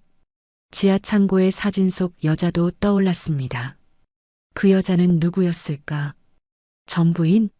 아니면 정도연 씨가 집착했던 또 다른 누군가? 머릿속이 복잡했습니다. 하지만 한 가지는 확실했어요. 이 결혼은 잘못됐습니다. 완전히 잘못됐어요. 그날 밤 정도연 씨는 또 다가왔습니다. 여보, 오늘 하루 종일 보고 싶었어요. 저는 이불을 끌어안았습니다. 여보, 오늘은 정말 안 돼요. 너무 피곤해요. 금방이에요. 여보 얼굴만 봐도 참을 수가 없어요. 그는 제 말을 듣지 않았습니다. 늘 그랬듯이요. 저는 눈을 감고 견뎠어요. 하지만 이번엔 달랐습니다. 저는 결심했어요. 이대로는 안 됩니다. 뭔가를 해야 했습니다. 이 결혼을 끝내야 했어요. 새벽 4시 정도연 씨가 잠든 후 저는 일어났습니다. 공방으로 가서 노트를 꺼냈어요. 그리고 적기 시작했습니다. 이혼 사유, 참을 수 없는 이유들, 하나하나 적어 내려갔습니다. 눈물이 종이에 떨어졌지만 멈추지 않았어요. 끝까지 써야 했습니다. 제 인생을 되찾기 위해서요. 이혼 사유를 적은 후 며칠이 지났습니다. 저는 계속 고민했어요. 어떻게 말을 꺼내야 할까? 어떻게 끝내야 할까? 정도연 씨는 여전히 상냥했습니다. 아침마다 커피를 내려주고 저녁엔 함께 산책을 나가자고 했어요. 하지만 밤만 되면 변했죠. 그 패턴은 변하지 않았습니다. 어느 토요일 오후였어요. 정도연 씨가 말했습니다. 여보, 오늘 마트 좀 갈까요? 장 봐야 할 것도 있고. 네, 그럴까요? 차를 타고 마트로 향했습니다. 창밖 풍경을 보며 저는 생각했어요. 이 차 안에서 얼마나 더 함께 있어야 할까? 언제까지 이 사람 옆에 앉아 있어야 할까? 마트 주차장에 차를 세웠습니다. 문을 열려는데 발밑에서 뭔가 굴러 떨어졌어요. 립스틱이었습니다. 작고 얇은 립스틱, 금색 케이스에 빨간 뚜껑이 달린. 저는 그걸 집어들었어요. 케이스를 열어보니 붉은색이었습니다. 진한 붉은색. 제가 쓰는 색이 아니었어요. 여보, 이게 뭐예요? 정도연 씨가 돌아봤습니다. 얼굴이 굳었어요. 뭐가요? 이 립스틱이요. 제 거 아닌데. 아, 그거요. 누가 차에서 떨어뜨렸나 봐요. 누구요? 모르겠어요. 지난번에 친구 태워준 적 있는데 그때 떨어진 건가. 그의 설명은 자연스러웠습니다. 하지만 저는 알았어요. 이 립스틱 색을 봤습니다. 영숙 언니가 즐겨 바르던 색이었어요. 여보, 혹시 최영숙 언니 아세요? 정도연 씨의 표정이 미세하게 흔들렸습니다. 누구요? 교회 봉사 모임에 계신 분이요. 65살에 혼자 사시는 분. 모르는데요. 왜요? 이 립스틱 색이 그 언니가 쓰시던 색이거든요. 정도연 씨는 웃었습니다. 하지만 그 웃음이 어색했어요. 여보, 립스틱 색이 다 비슷하잖아요. 너무 예민한 거 아니에요? 예민하다고요. 제가 예민한 게 아니었습니다. 모든 게 이어졌어요. 영숙 언니가 말했던 것들, 지하 창고의 사진, 새벽 전화, 잠긴 서재, 그리고 이 립스틱. 여보, 영숙 언니가 저한테 말했어요. 2년 전에 여보가 연락했었다고. 정도연 씨는 침묵했습니다. 얼굴이 창백해졌어요. 그게 무슨 소리예요? 여보는 저만 만난 게 아니었죠. 영숙 언니도 만났고 아마 다른 여자들도 만났을 거예요. 그러다 거절당하면 다른 사람을 찾았겠죠. 그게 저였고요. 여보, 오해예요. 저는 오해가 아니에요. 이제 다 알아요. 저는 립스틱을 대시보드 위에 올려놨습니다. 그리고 차에서 내렸어요. 마트에 갈 기분이 아니었습니다. 집으로 돌아가고 싶었어요. 여보, 어디 가요? 택시 타고 갈게요. 혼자 있고 싶어요. 저는 주차장을 빠져나왔습니다. 정도연 씨가 뒤따라왔지만 저는 돌아보지 않았어요. 택시를 잡아 타고 집으로 향했습니다. 집에 도착해서 공방으로 들어갔습니다. 바늘을 들고 천을 펼쳤어요. 하지만 손이 떨려서 아무것도 할 수 없었습니다. 눈물이 쏟아졌어요. 억눌렀던 모든 감정이 한꺼번에 터져 나왔습니다. 1시간쯤 지났을까요? 현관문이 열리는 소리가 들렸습니다. 정도연 씨가 돌아온 거였어요. 그는 공방 문을 열고 들어왔습니다. 여보, 우리 이야기 좀 해요. 할 이야기 없어요. 제 말 좀 들어봐요. 오해예요. 오해가 아니에요. 여보는 저를 사랑한 게 아니었어요. 그냥 필요했던 거죠. 외로움을 채우고 욕구를 해소할 사람이요. 정도연 씨는 입을 다물었습니다. 부정하지 못했어요. 여보, 저는 여보를 정말 사랑했다고요? 사랑이 이런 건가요? 하루에 서너 번씩 요구하고 거절하면 무시하고 제 몸이 망가지는 걸 모른 척하는 게 사랑인가요? 제 목소리가 떨렸습니다. 참았던 말들이 터져 나왔어요. 여보, 제가 너무 심했나요? 심한 정도가 아니에요. 이건 폭력이에요. 사랑이란 이름의 폭력이죠. 정도연 씨는 고개를 숙였습니다. 변명하지 못했어요. 저는 숨을 깊이 들이마셨습니다. 그리고 말했어요. 정도연 씨, 이제 그만합시다. 그가 고개를 들었습니다. 눈이 흔들렸어요. 왜 갑자기 존댓말이에요? 여보라는 말은 사랑할 때 쓰는 말이에요. 이제 그 마음이 없으니까요. 정도연 씨는 아무 말도 하지 못했습니다. 입만 벌렸다 닫았다를 반복했어요. 우리 이혼해요. 더 이상 함께 있을 수 없어요. 여보, 아니 나정 씨. 다시 생각해봐요. 제가 잘못했어요. 고칠게요. 고쳐지지 않아요. 이건 정도연 씨의 본성이에요. 중독이에요. 중독. 그 말을 듣자 정도연 씨의 얼굴이 일그러졌습니다. 저는 중독이 아니에요. 그냥 나정 씨를 너무 사랑해서. 사랑은 상대를 배려하는 거예요. 존중하는 거죠. 정도연 씨는 저를 존중한 적이 없어요. 제 몸도 제 마음도요. 저는 바늘을 내려놓고 일어섰습니다. 내일 변호사를 만날 거예요. 이혼 서류 준비할게요. 나정 씨, 제발이요. 한 번만 더 기회를 주세요. 기회는 이미 많았어요. 매일 밤 제가 거절할 때마다 정도연 씨는 무시했잖아요. 그게 몇 번이었는지 아세요? 정도연 씨는 대답하지 못했습니다.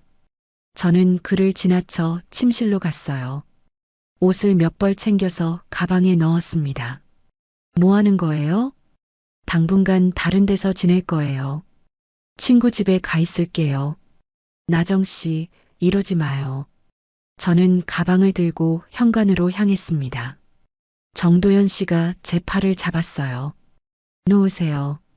나정 씨, 제발이요. 놓으세요. 안 그러면 경찰 부를 거예요. 그 말에 정도연 씨는 손을 놓았습니다. 저는 문을 열고 나갔어요. 뒤돌아보지 않았습니다. 계단을 내려가며 눈물이 흘렀습니다. 슬픔이 아니었어요. 해방감이었습니다. 드디어 벗어났습니다. 그 무거운 짐에서요. 친구 지연에게 전화를 걸었습니다. 지연아, 나 지금 갈게. 며칠만 있어도 될까? 언니, 무슨 일이야? 목소리가 왜 그래? 이혼하기로 했어. 전화 너머로 지연의 한숨이 들렸습니다. 잘했어, 언니. 이리 와. 내가 다 준비해 놓을게. 택시를 타고 지연의 집으로 향했습니다. 창밖으로 도시의 불빛이 스쳐 지나갔어요. 그 불빛들이 따뜻하게 느껴졌습니다. 저는 혼자 중얼거렸습니다. 김나정, 수고했어. 이제 다시 시작이야. 결혼 생활 2달. 짧았지만 긴 시간이었습니다. 하지만 이제 끝났어요. 제 인생을 다시 꿰맬 시간이었습니다. 이혼 절차는 생각보다 빨리 진행됐습니다. 정도연 씨는 끝까지 붙잡으려 했어요. 매일 전화가 왔고 문자가 왔습니다. 하지만 저는 받지 않았어요. 변호사를 통해서만 연락했죠.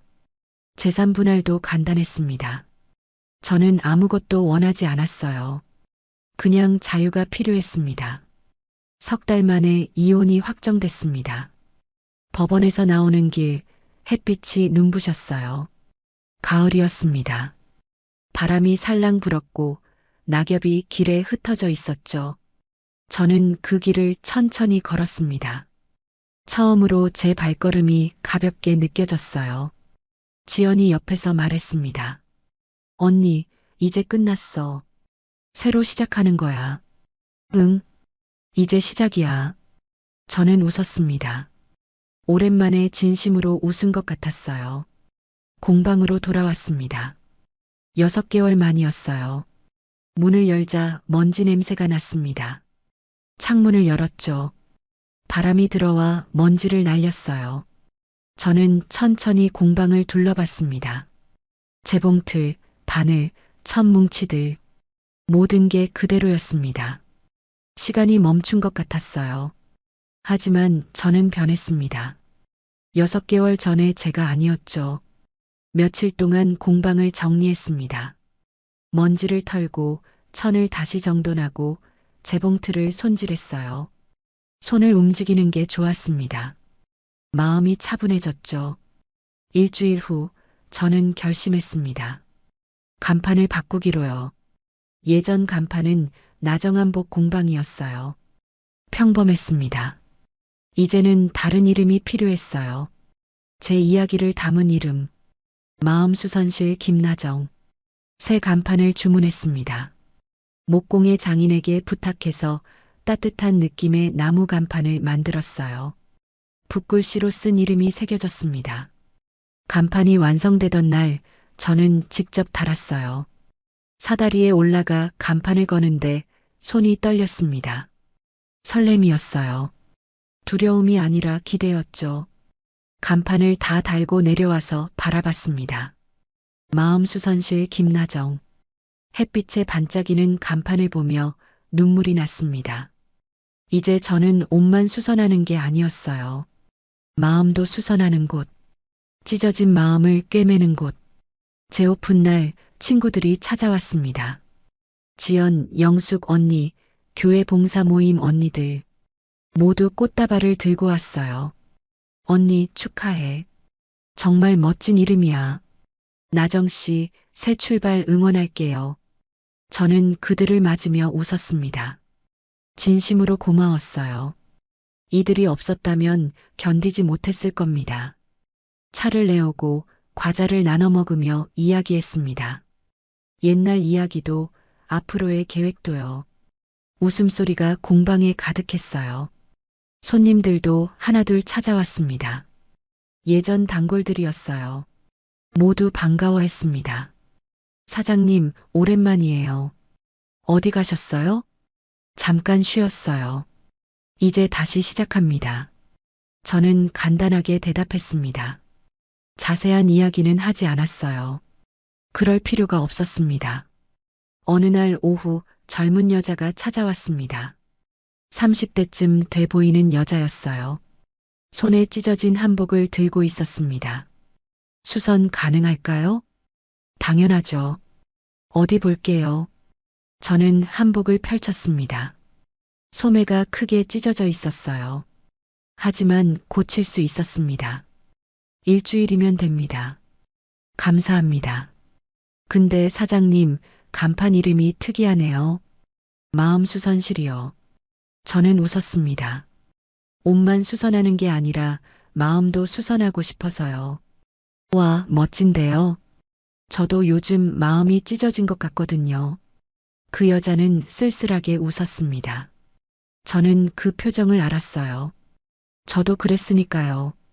천천히 꿰매면 됩니다. 찢어진 건 언젠가 다시 붙으니까요. 그럴까요? 네. 시간이 걸리겠지만요. 그 여자는 고개를 끄덕이며 나갔습니다. 저는 찢어진 한복을 바라봤어요. 그리고 바늘을 들었습니다. 한 땀 한 땀 꿰매기 시작했습니다. 바늘이 천을 통과할 때마다 생각했어요. 저도 이렇게 꿰매지고 있구나. 찢어졌던 제 마음이 한 땀씩 붓고 있구나. 창가로 바람이 들어왔습니다. 따뜻한 가을바람이었어요. 커튼이 살랑 흔들렸습니다. 저는 바늘을 잠시 멈추고 창밖을 바라봤어요. 하늘이 높고 푸르렀습니다. 구름이 천천히 흘러갔어요. 새 한 마리가 날아갔습니다. 평온했습니다. 오랜만에 느끼는 평온이었어요.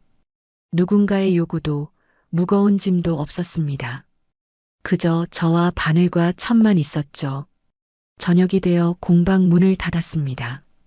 정리를 하고 불을 끄고 창문을 닫았어요. 그리고 간판을 한 번 더 바라봤습니다. 마음수선실 김나정. 저는 중얼거렸습니다. 몸보다 마음이 무거웠던 결혼이었어요. 이젠 내 인생을 다시 꿰맬 거예요. 그 말이 바람에 실려 흩어졌습니다. 집으로 돌아가는 길, 저는 가벼운 발걸음으로 걸었습니다. 혼자였지만 외롭지 않았어요. 이제 저는 혼자가 편했습니다. 진짜로요. 그날 밤 지연에게서 문자가 왔습니다. 언니, 오늘 공방 다녀갔어. 간판 너무 예뻐. 언니도 예뻤어. 행복해 보여서 나도 기뻤어. 저는 웃으며 답장했습니다. 고마워. 나 이제 괜찮아. 정말로. 그리고 휴대폰을 내려놓고 창밖을 바라봤습니다. 달이 떠 있었어요. 환한 보름달이었습니다. 문득 정도연 씨가 떠올랐습니다. 미워하지 않았어요. 연민도 없었습니다. 그저 담담했어요. 그 사람도 불행했겠죠. 사랑을 소유로 착각했으니까요. 저는 혼잣말로 중얼거렸습니다. 정도연 씨 사랑은 체력이 아니라 존중이었어요. 그 말이 달빛에 흩어졌습니다. 다음 날 아침 저는 일찍 일어났습니다. 공방으로 가는 길 단골 할머니를 만났어요. 아이고 사장님, 간판 바꿨더라고. 마음수선실? 이름 참 좋네. 감사합니다 할머니. 사장님도 마음수선 다 끝났어? 저는 웃었습니다. 아직 꿰매는 중입니다. 근데 이제 끝이 보여요. 그래, 천천히 해. 급하면 또 찢어져. 할머니는 제 손을 꼭 잡아줬어요. 따뜻했습니다. 공방 문을 열고 들어갔습니다. 햇빛이 창문으로 쏟아져 들어왔어요. 먼지가 햇빛에 반짝였습니다.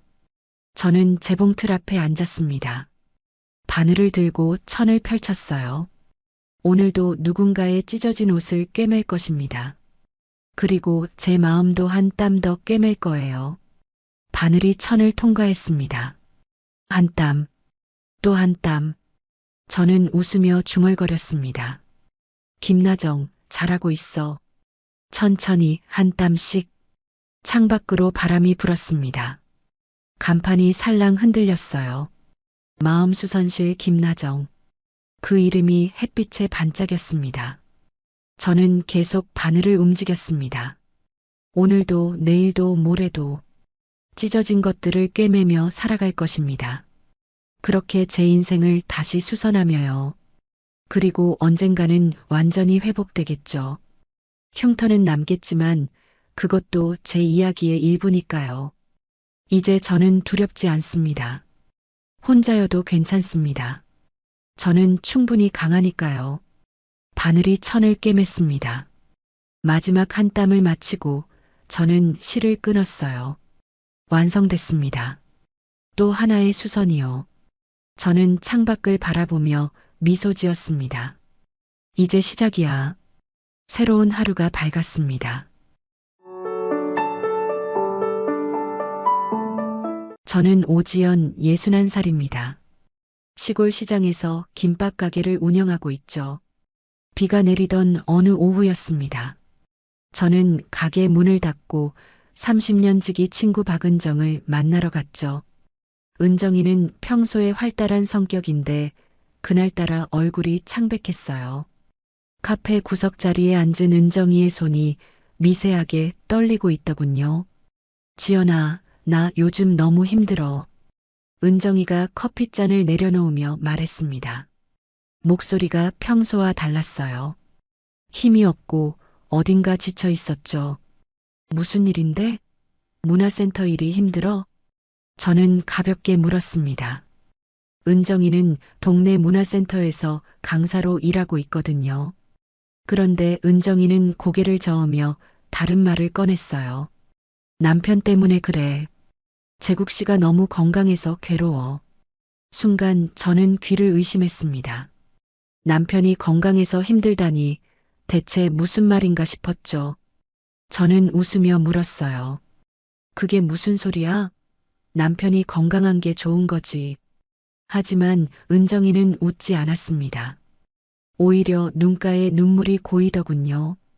지연아, 나 진심이야. 재국이는 퇴직하고 나서 건강관리에 미쳐버렸어. 매일 아침 5시에 일어나서 운동하고 비타민 먹고 건강식만 먹어. 그것까진 좋았는데. 은정이가 말을 멈췄습니다. 손으로 얼굴을 감싸 쥐고 한참을 그렇게 있더니 작은 목소리로 말했어요. 하루도 쉬질 않아. 매일 밤 날 찾아.